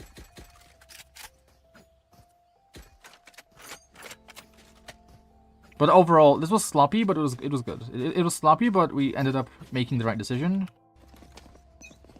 So it's fine. Okay, I would like to see us jump peek this. Ooh, okay. This is almost as good as jump peeking that. That's a really good pre-aim. That's an amazing pre-aim. Wow. I never peek that angle. I peek from top, so I don't have that kind of pre-aim. 2B, 2B. Clef in the sky. Okay, just commit to A. Ult Gecko. That's really good. That's really good. Go on me. I'm holding his stairs. In the corner. It's fine. It's good. One Good. stairs. One step. Watch B, watch B. You stick together, you win. Someone is You B, have someone is smokes. B. Stairs and B. You can totally push B off this. Alarm bot. The B side push here is now better because the enemy on the current timing could be anywhere on the A side. We don't know where an enemy could be on the A side, if they're even on the A side. Maybe they're playing some kind of ratsy spot on stairs. We don't know. Maybe they're in tree. We don't fucking know. So there's a lot of angles for us to clear on the A side, but on the B side, it's very unlikely that there's an enemy B main at this point in time. It's very unlikely that there's an enemy C link at this point in time. So we only have to worry about like the immediate angles and B upper or heaven. Or just flash and have go. No peeking. Our I have spike B. carrier's down. Spiking on stairs. One enemy remaining. One He HP. could go back. Spike He could down go back. A. There's no need to go back. It's too late at this point. Guys, I'm 1 HP, don't throw this. Okay. Planted. You should push something, not drop. We're kind of fucked in drop. Unlucky. Nice. You should have pushed heaven at that point in time, or gone back to your teammates. We are so indecisive. We are not making fast. Yeah, we're indecisive because someone alpha energy, so that we're like someone listens to like what the fuck needs to be done, you know. Switching sides. Like whatever we decide, you just need to do it together because you're up in numbers. So Just let them we just need a concrete plan, like try the catch. and I don't know if you know what the bystander effect is, but it also helps to directly mention your teammates, like whether it's their agent or their username, because sometimes what's going to happen is if there's like a responsibility delegated across many people, everyone's going to assume that, oh, someone else is going to do this thing. So you need to engage your teammates and make them understand that, hold on, actually, it's our responsibility. It's not someone else's responsibility to like play out the round, you know? Who's ult gonna fall? So, for example, how your jet hasn't really been entering the bomb sites as much as they should have Gonna be the best. is kind of one indicator that maybe we have a few baiting fucking idiots on our team. Good roll, Gecko. 3A. Like your jet's playing operator in a 4v5 on attack, so that should say something. Yeah, just say B. Just say B. Smoking. Starting B is good. 55 chamber. It's good. Now we need to get ready to spam. It's good. Yeah. Oh, no. We need to spam more than that. Like, we need to spam this angle here, this on angle here, because if the enemy is rushing, a good player will just route in the fastest way to the bomb site. So they're gonna hug the wall. They're gonna hug the wall, and they're gonna hug these walls here. So Come on. 2 more. we could have spammed that a bit more. Oh. Hi. 55 Phoenix, 35 Sky. Spike planted. 55 Phoenix, 55 Sky.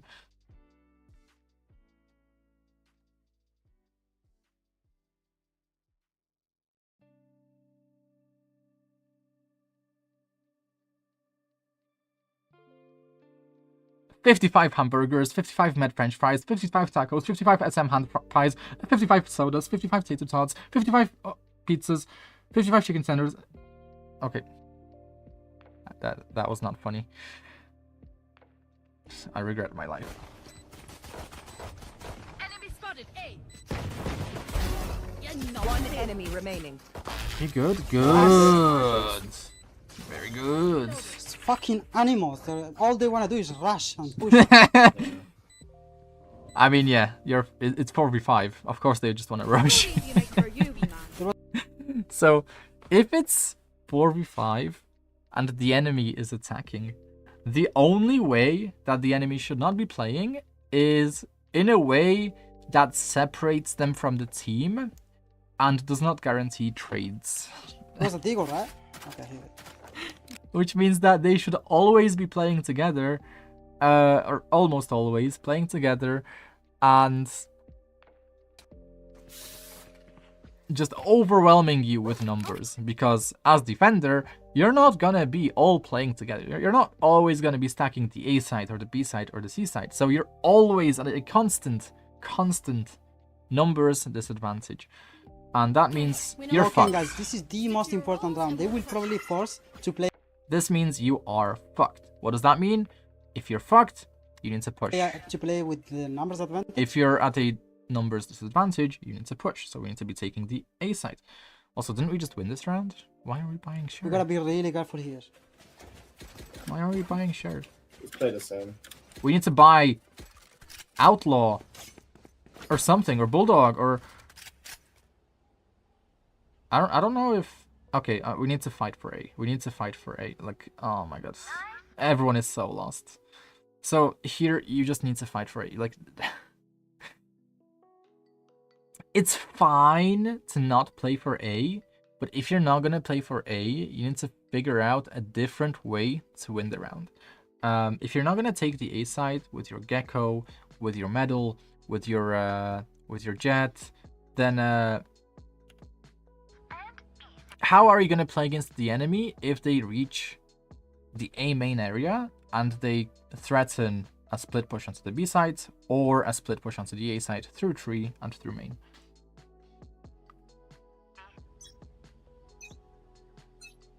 Yeah. Like, is there anything else we can actually do? Nothing C. At this point in time, we pretty much threw away our chances of winning this round. I know that the enemy is on eco, but they're so likely to win this. I'll smoke tree. They are so likely to win right now. Your teammates are not in good positions. Your teammates are not in good positions right now. Look at this shit. They're breaking door. We're playing against ecos with a Vandal inside of a smoke. Like, okay. Reloading. Alright, bro. I'm blind. All 3 on 3. Enemy kill. Like, we really need to play with our teammates. Like, okay, let's just say that our teammates are too scared to play, to fight for A main control. We're too scared. We're duelist, you know. We have a Jet, we have a Gecko. We could just completely fuck the enemy up on their eco. But we're too scared, you know. What to do then? Just play with your teammates. Just, like, there's no need to start B. There's really no need to start B. I know, maybe they're gonna push B. But it's way more important on a 4v5 anti-eco round to trade our teammates and maintain the numbers advantage and the guns advantage. Oh. Our Jet died. Side already. Side. Spike down A. This is good. This is good routing. It's good routing because Nice. if our Killjoy wasn't AFK, we would have gotten traded, basically. There's a Vandal on. I'll walk it off. Sorry, they were all 3, but he got out with the flash and was here. Not bad. This Let is me, fine. no. Oh, sorry. Shit. It's Okay. This is gonna come with time, but basically you need to pre-com your comms.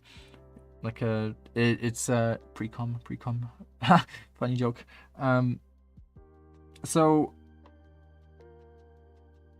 in these kinds of games that like you're so fucking unlikely to win, like even though it's 9-5 right now, you're probably gonna lose this game. Like, let's be honest here. Now, that means you need to play everything perfectly. You need to literally start communicating at this very moment that, yo, let me take the orb. You know, like, we need to be like locked in. We need to be looking at everything at this very moment in time, because there's nothing else for us to do. Like, why are we reloading our gun, you know?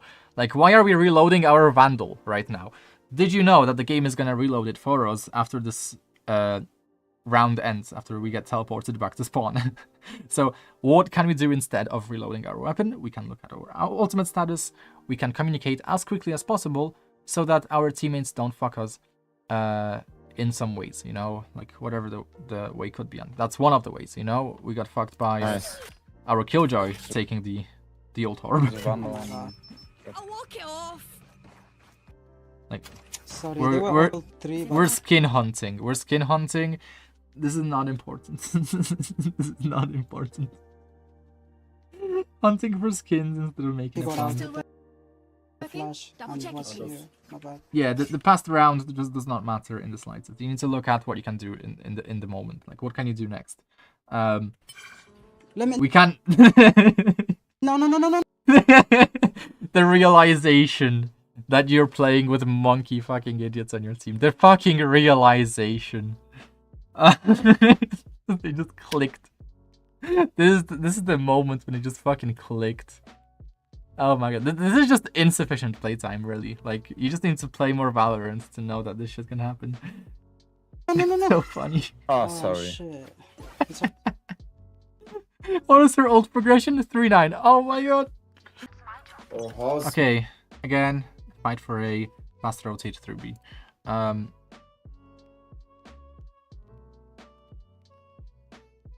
this point in time, there's no need to change things up. The standard strategy is still to just fight A, fast rotate to C, and retake the C site.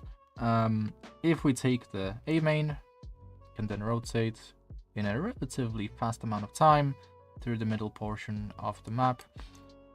14 seconds is not that. It's not that. What was the name? You know, like before they plant. It's gonna take a bit of time for them to plant, always.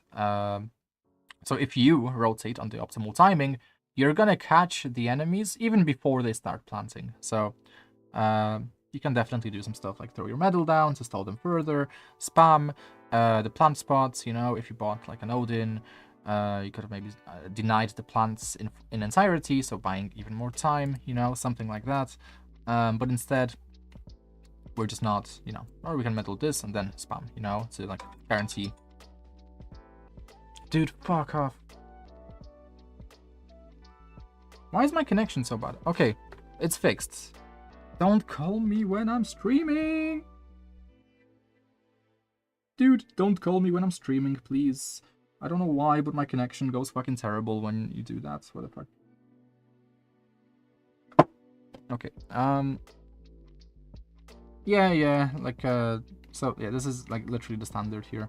This is the standard play. And if you're really fast, like, if you're really aware and really fast, okay, let's say that, okay, the enemy has been, spamming utility on A main, you know, the enemy attackers were spamming utility, and for one round, they're not spamming utility. Well, if they're not spamming utility, you can just let your Jet, or Raze, or whoever, go towards a Rubble, or whatever, right? Let them push up, and then you can rotate. And then your rotate speed is gonna be even faster. So like, let's say you throw your medal in this area or whatever, then you can just like rotate on a really fast timing where you just like you save yourself like a second, you know. And alternatively, of course, you can go and contest the switch as well. This is also good, especially if you have a teammate with you. Yeah, especially if you have like a Phoenix wall here or something. Just or you can even smoke this yourself, you know, and then have a teammate hold you. And if a teammate is holding you, this is fine. This is completely okay. This is okay to fight. Mound is okay to fight if you have a teammate holding you and your back. So that's another way to kind of pinch the enemy, essentially, especially if they're already pushing out through the C main area. Then taking the doors is also going to be great. Because now they're fucked from multiple angles. They're fucked from these side angles. And they're fucked from behind.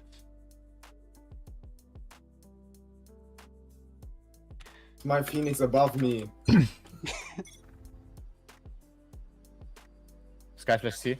Like, we're just way too passive. I don't know how we have this lead when we're so fucking passive. Nice, bro. Nice. Holy. Coming. It's an okay smoke. One enemy remaining. Nice. Good spam. Is ready. Out throw medal Flash out. before peeking again. He's right. Maybe lurking. I don't know. Okay, just stick Oh, he was together and here, you he win. mollied.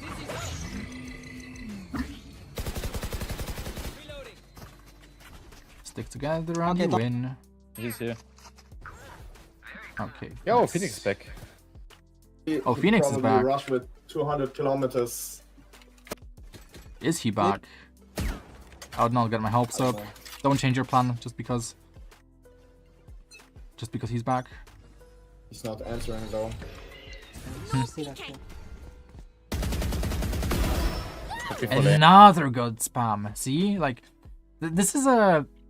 I don't know if these. I've not seen your gameplay enough, so I don't know if these spams are intentional or not. But there's a lot of these spams that are really effective. Like I don't remember the pro player who's known for his spams, but there's a lot of angles to spam.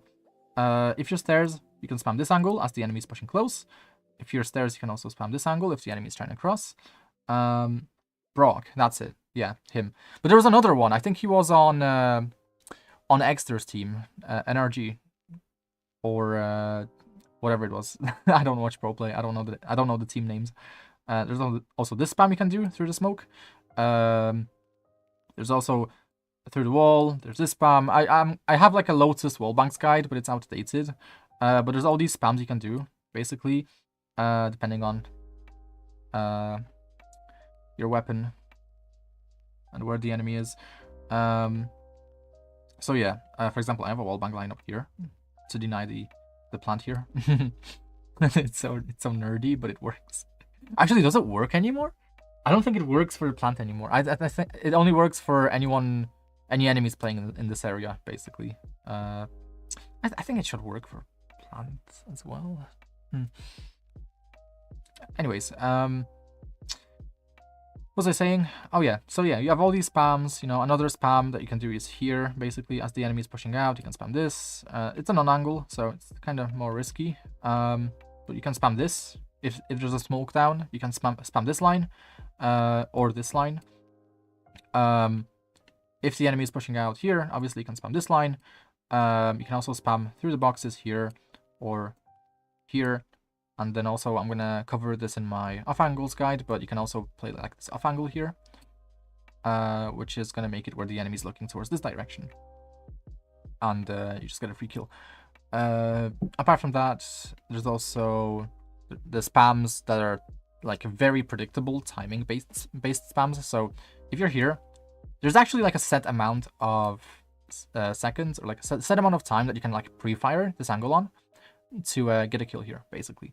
So the time distance between this and this peak spot, the close and far, is not that great. So you can basically shoot kind of in between of the time distance it takes for the enemy to peak this spot here, which at least using this diagram will be like 1.5 seconds. So after like 1.5 seconds, or like 1.5, 1.8 seconds, it's safest to pre-fire this. And then you might get a kill, basically. That's kind of one thing. Also, same thing can be done here, basically. If the enemy goes straight for you, 2 seconds. It takes 2 seconds, and then you can start spamming this line here on like a pixel angle, and you might get a kill, basically. Usually it's not worth it, but for example, let's say the enemy is sprinting and making noise. Well, you know, you're not gonna kill someone on a pixel angle if they're sprinting. So pre-firing might make more sense. Okay. I can flash if you want, Jet. Oh no. No, guys. Play the numbers. Play the numbers, as if anyone knows what that means. Drop in a smoke. Yes, even in Immortal, they don't know what that means. Got the jump spot. Good Spike trade. down A. One We have enemy ult, we should go remaining. first. Right there. Okay, Nice. nice. Very good. Immortality doesn't have as many day-to-day Phoenix is benefits as smurfing? you think.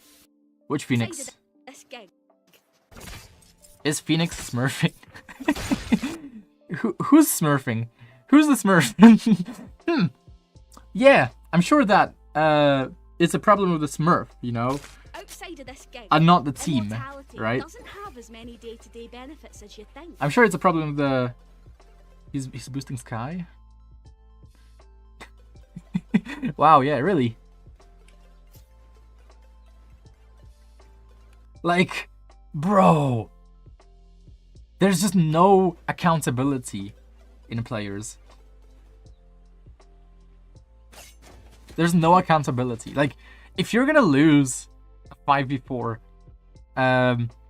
sorry to tell you this, but maybe, just maybe, it has something to do with you and your teammate. Maybe.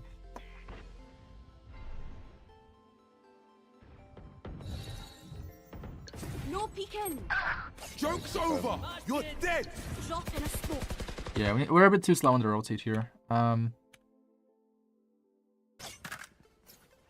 starting position is fine, but the enemies have not been faking. We can assume that they're tilted, or they're just shit at the game, or that they just don't care about the win. In which case, what can we expect the enemy to do? Rush A or rush C. Most likely A. Sky Flash, we rotate. That's the call to rotate, basically. We insta-rotate. We hear the enemy Sky Flash, we rotate. And we're still knife out, not moving at this point in time. We're not AFK, I can see your arm.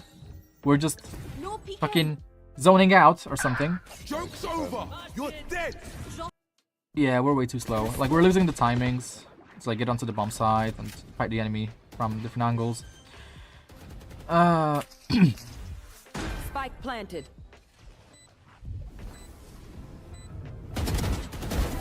Good. Good fight.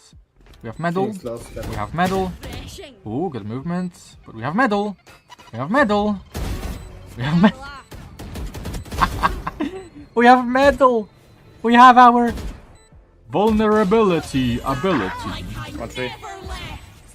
Our Down to B. vulnerability One ability. enemy remaining. He's so scared of you, Dip dude. it. Also, you're dead. Yeah, shit. Okay, okay. So, Guys, defuse! Defuse! Please, please, please, please. Dip it, dip it. you threw that 1-3. so One badly. enemy remaining. We hear the chamber teleport. I don't know if this is maybe just my headphones being good, but I can hear the chamber teleporting further away, right? He wouldn't keep his teleport in tree. That's also another thing. It's pretty obvious that chamber would not have he would not have his teleport in tree. So he's gonna have his teleport in a safe position, because if he gets pushed and he has to teleport away, he's just gonna be fucking dead, because he's gonna be teleported and not in a state to fucking shoot. So basically, knife out. We're about to die. We're halfway to dying here. Chamber teleported out. We need to instantly make the decision to run to A main, because that's where he is. And we need to basically shoot him before he shoots us. This is already too slow. We're just too slow here. First of all, we're too slow. Second of all, he has to peek us. He has to peek us. The spike is not planted for him. There's Gecko Wingman on the spike. So something you could be communicating is, yo, Gecko, hold A main with me, you know? That's another thing, you know? Like, either way, Chamber has to peek you quickly, but you also have to peek him quickly, right? So maybe we don't need to, you know, push a lot. Maybe we can just hold with our Gecko and gamble that the Chamber is going to be playing slowly, despite the fact that the Wingman is going to defuse it, in which case the Wingman is going to defuse it and you win. So Guys, defuse! Defuse! Please, please, please, please. maybe we just kind I of thought- I panic a thought- little bit. You were Maybe we did not need to play quickly in the first place. too alive. I forgot Phoenix was I'll do AFK. Maybe you should play on Right now, yeah. Yeah, keep the focus, Stop. guys.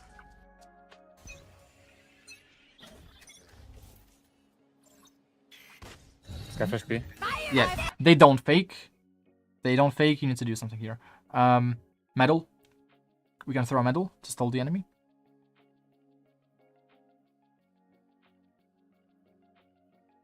Give me metal. Pow! Pow! And guess what that lets you do? I got my ult. That lets you stall the enemy. Raise ult is shot. Start spamming. Start spamming. Metal. Metal. Metal. Spike planted. Metal. Metal. There's another one. Metal, so we can take the space. Nice. Wait. Yeah, like we're just wasting like our abilities basically.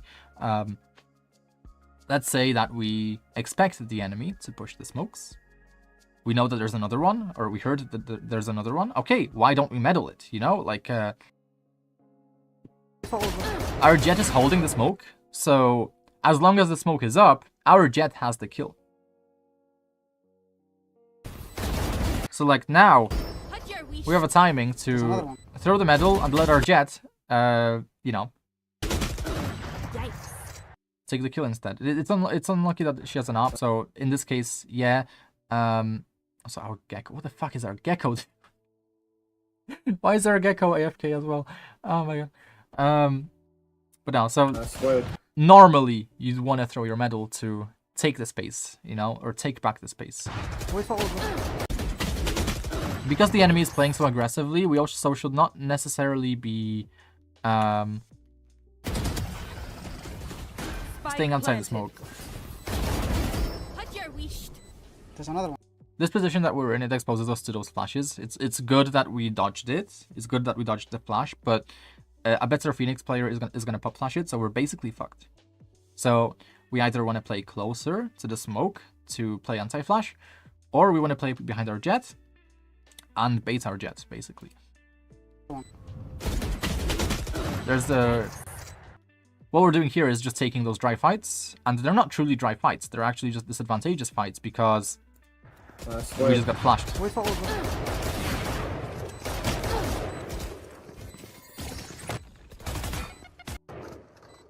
And we don't have Gecko with us for some reason. But yeah, I don't expect us to win that round. I mean, he's not. It's a strong execute from the enemy as well. So, had we done everything right, we might have not won that round either. But go out now.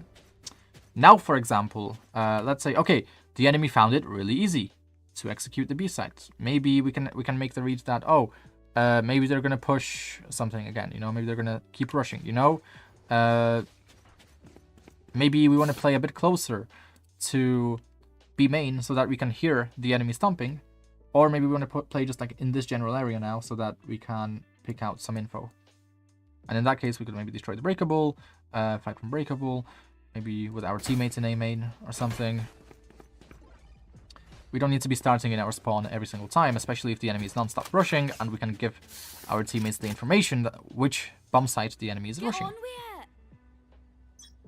Because right now, look, like none of us are really in a state where we can get early info, really. Jet doesn't even fight that. We know they're pushing, but we are also giving the enemy the opportunity to fake or split push onto the B side, which is not good. Good spams. Should be minimap pre-fragging that, but it's okay. I can't help each other. Go on B. Yeah, see? So, like, if we started B, maybe we would have been able to intercept them. Maybe we would have been able to try and get a kill here. There's, like, a few, like, pixel angles that we can play here for an easy kill. This is one of those. Another one is in main. If we took main control, we could maybe play here. And basically just fuck up the enemy if they're trying to take heaven. Usually players in most ranks will not clear the main area unless they just have really good game sense. In which case, after we like take this space, we could have maybe then you know, played here, gotten a few free kills, maybe stalled the enemy further with our medal, you know, stuff like that. Because it's a really good position to play here in general against an enemy split B push, but it's not really a split B push, is it? Look, our Killjoy is in our position that we should be in, basically. Does she have mollies? Does not have mollies. Shit. Two main. Yeah. That's unlucky.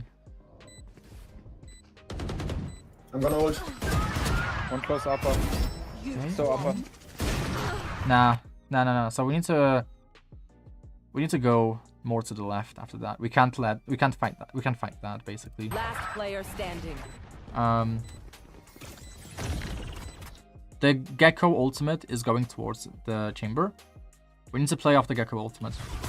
It's like any other like info ability. Like if our Sova is droning, we need to peek off the drone. You know, it's not the best example. If our Sky is dogging, then we need to peek off the dog. You know, we can't let the enemy take a fight on us before the dog reaches the enemy, basically. So this was just a very bad dry fight against an operator. And getting to the spike was kind of #1 priority after that, because whilst the Gecko ultimate is up, well, the enemy's not gonna push, right? Like, they're gonna get fucked by the Gecko ult. Let's go already. Please, let's stop. And also, the fact that one enemy was in B upper means that they would have had to give away their position, because they need to get to the diffuser a bit faster, right? It's a little bit more difficult to get to the diffuser because they don't have that immediate angle that they can peek. Playing these positions where we can't escape. We gotta play smart here, man. Yeah, they don't care about that. I'm sorry, this is not the right call to make. The right call to make is, yeah, let's go fight for A main. Let's all go push A main. We're down numbers, let's fuck them up, you know? Like, Committing too we can much still lose without this. risking too much. Okay, B rush. Yeah, baby. Again, Mandel. At this point in time, it's very repetitive. Also, no. Why are we going A? Yeah, baby. It's a Sky Flash B. They're not smart enough to fake a Sky Flash. I'm sorry to tell you this, but if the enemy Sky flashes B, it's an announcement that it's B. Why are we going A? Yeah, baby. What? What? Where are we going? Oh. Wow. We're following our jet for a deagle. Spike planted. Alright, I guess. My turn. Alright. Club upper. I mean, like... You know what you could have done, right? You could have meddled. You could have sent your medal.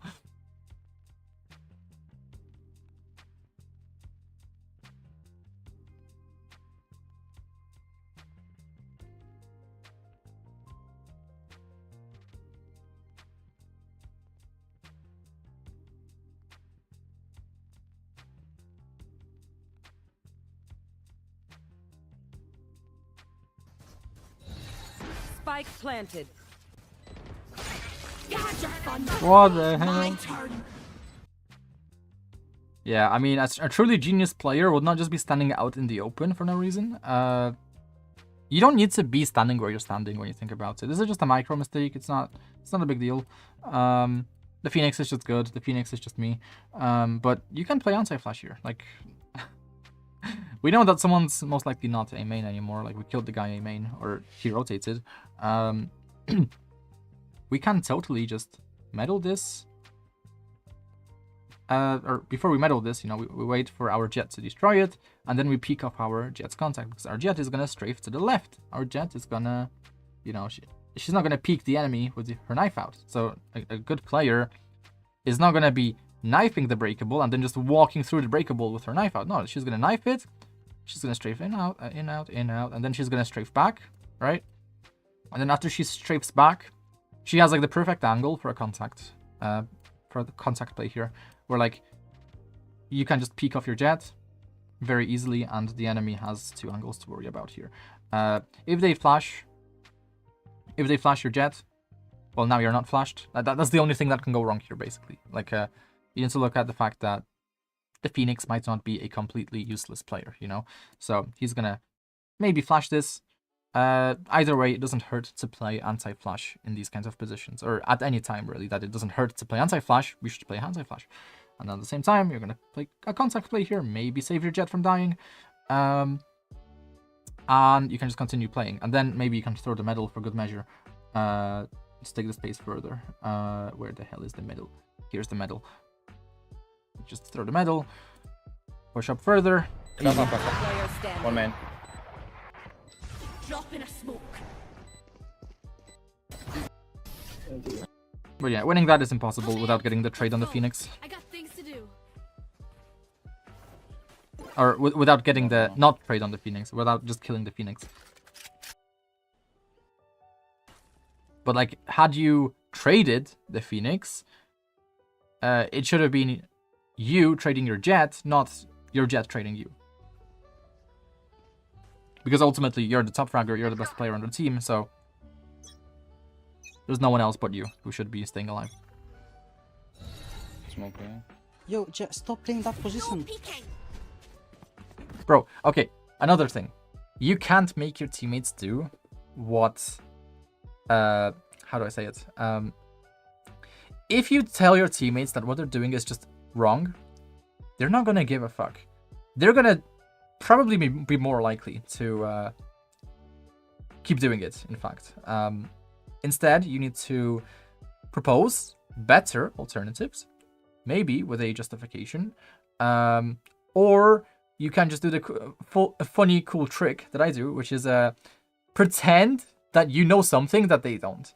And if you pretend that you know something that they don't, even without giving any explanations, they're probably going to be inclined to listen. And they're going to be like, yo, this dude knows what he's talking about. Let's just listen to him. Let's follow his strategy, you know? So if you proposed here, yo, Jet, let's fight a main. We really need to fight a main here, you know? Even if you don't give a reason, they're going to follow along, you know? They're going to be like, oh, okay. But if you just tell them, yo, what you're doing is wrong, stop doing this thing, that's useless. That's a useless that's a very useless call out, because they're not gonna stop doing it. They are pieces of shit. They have egos. They are not going to listen, even if the criticism was more constructive and more detailed. Even then, they will not give a fuck. Even if you gave them a fucking 5-paragraph essay on why that position is not necessarily the best position to play at this moment in time, they're not gonna give a fuck. They're not even gonna listen to the 5-paragraph essay that you're gonna write to them or say to them. So if you don't smoke, bro, I get one. Okay, with them. And we're just playing way too passive. Like, you're shitting at your jet for playing that position, but you're not doing anything right now. There's like so many things for you to do here, dude. Like, here's number one thing that you could do. So the enemy's smoking stairs. The enemy is smoking stairs. Attacker smoke. Okay, what can you do? You could, instead of throwing your standard smoke that is just being disrespected every single fucking time, why not instead, where's clove smoke? Where's the clove smoke? I can't see fucking clove. I need to favorite clove. Where's fucking clove? I'm so blind. Okay.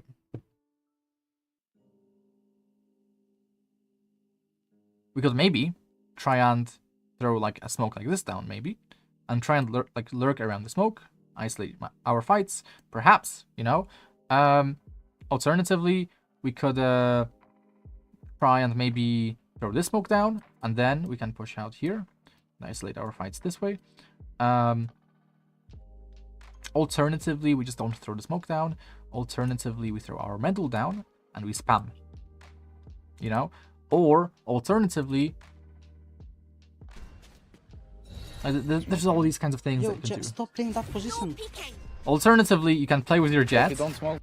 Alternatively, you could play with your jet here, wait for the enemy Sky Flash, or enemy Boombot, or whatever, Bro, I get one. Okay, and peek off the Boombot, or Sky Flash, or whatever. Because now, look, your jet has to run away. And now, there's like a really nice crossfire here with your Gecko, first of all. Second of all, you've never pushed out of the smoke. Like, you've never pushed out of the smoke here. So, why don't we push out of the smoke? and we just hold it here. Just hold.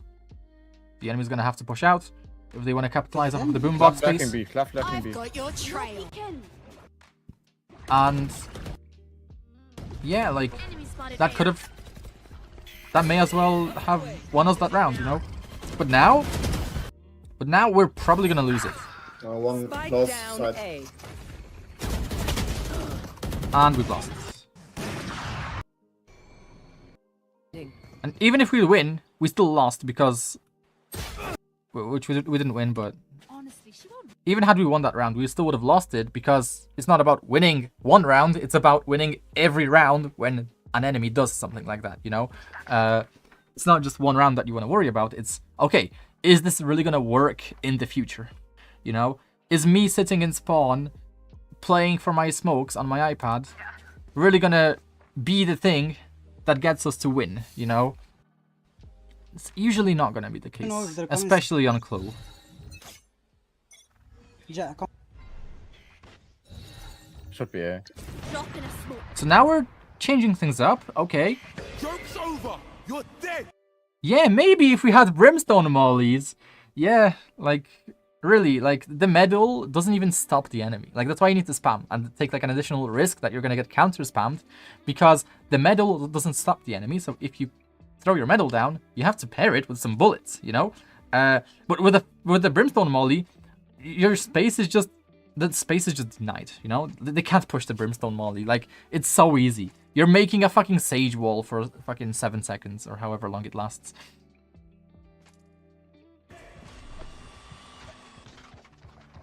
Go side. Oh! This is interesting.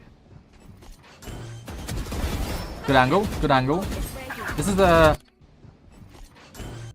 the exact off angle that I try to explain to students. I don't think you did it on purpose, but it is an off angle that it works. It works. It's hard to explain, but like the enemy very often will over aim on the angle, so My ult is ready. Oh, stairs. you want to avoid that over aim. I never let. Guys, Yeah, we've do lost. something! Dude, that is not useful. That is not helpful. I'm sorry. Like, I know that we're frustrated, but like, this is not useful. It's too late to do something. Like, we have made mistakes that are too late now to make up for, you know? It's too late. It's too late. And like, I called it from very early on that like we're probably gonna lose this game anyway, because good performance is difficult to keep up. It's difficult. Don't die. If you need help figuring out. We're losing because suddenly no one's getting. Especially because we don't know how to play this map, so yeah, it's like difficult. Getting a single kill. But trash talking them is not gonna do anything. We need to understand that like we need to fight for A main. Like there's so many macro mistakes happening that like it's basically too late. The enemy has a momentum at this point. I'm pretty sure we lose this game. I'm pretty sure we lose it. And it doesn't feel good, but you need to accept this kind of loss because now at least you know what not to do, you know? Like, Lotus is one of those maps where you just need to fight for A main. Fracture, for example, is one of those maps where you just need to fight for a lane as well. There's a bunch of those maps where, like, fighting is usually the solution, you know? Or very often. We cannot just reject the possibility of fighting with our teammates, off of our teammates, or just fighting solo even, if necessary. Like, it's not unusual for me, for example, to just solo push the A main solo as Phoenix, because I can just flash around here, or flash around this cover here. It's overpowered. It's overpowered, just flashing here. Like, no one dodges it. I can just pre-fire. I can molly deep. And the space is denied, effectively. So, I can just play the solo.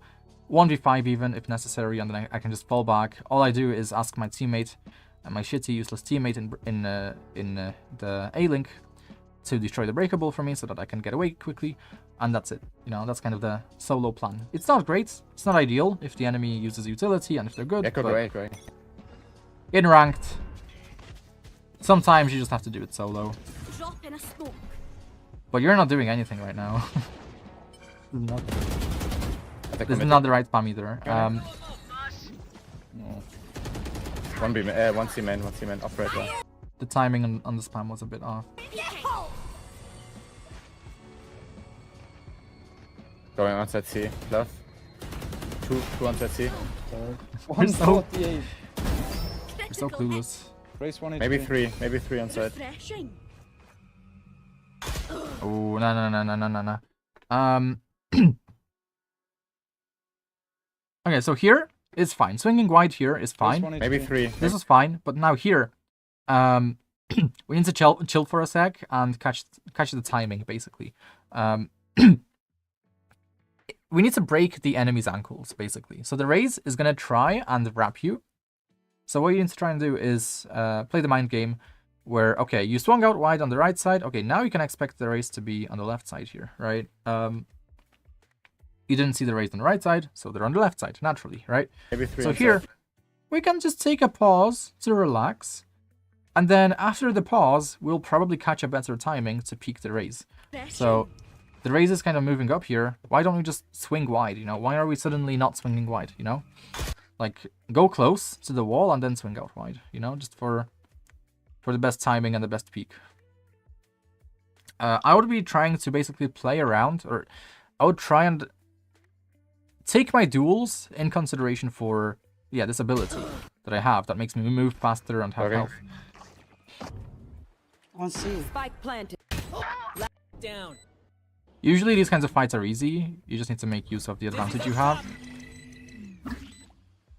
Which is not much on Clove. It's really not much.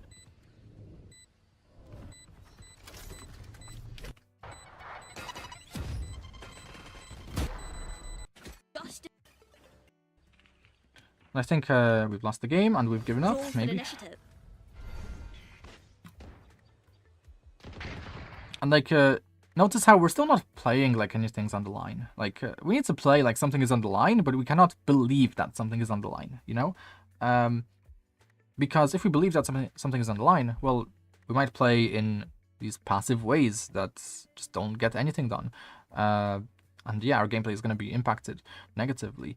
But if we play like something is on the line without believing so, or without thinking so, or just constantly battling the urge to play safely, you know, kind of just avoiding that feeling of comfort that you get from playing the way you're playing, it's just going to help you. Ultimately, it's going to help you. Luxy. Drop in a smoke. Like right now, we're just playing very comfortably, you know, we're all at home, you know, we're at home, we're under our hood, you know. Sure, it's not an inherently bad position to be in, but we should have been in other places at first, you know. Maybe we should have taken a shot from tree first. Maybe we should have taken a shot from the A main area first. Maybe we should have peeked out wide and peeked with our medal, you know, dodging the sky flash, which obviously happens every single round. Like, it's very easy to dodge a sky flash that happens every single round. Also, you should be baiting your gecko.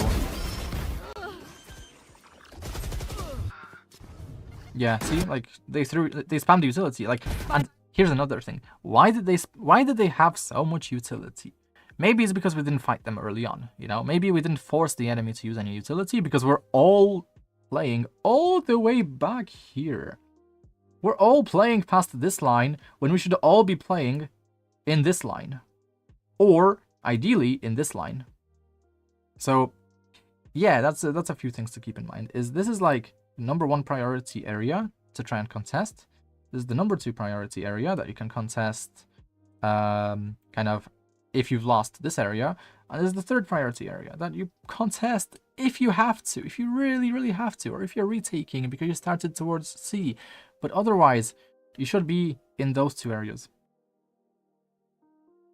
That's it. Like, that's where you should be fighting the enemies. There's no like doubt about it, because it's not pro play, it's ranked, where just getting kills is gonna get things done.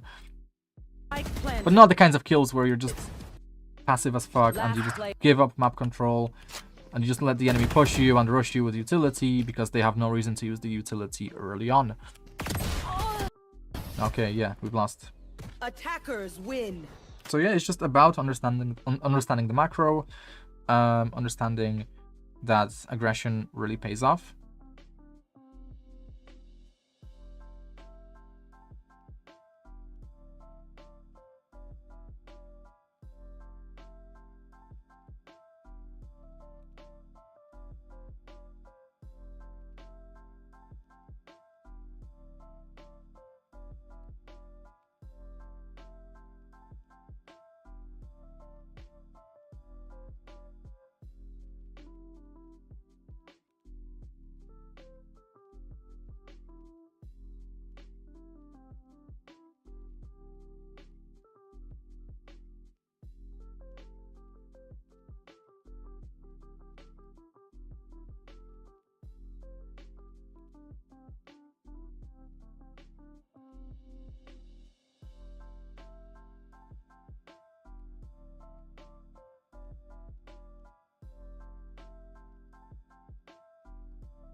Okay, for the future, I want to see you meet 3 main targets, I think.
Next up,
Do I have the Wuhujin's strategy thing?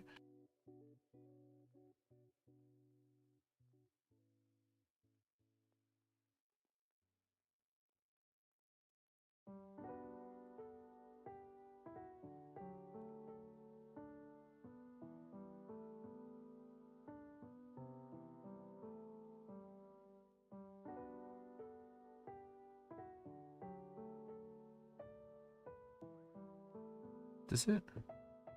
Oh, this is it.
Okay.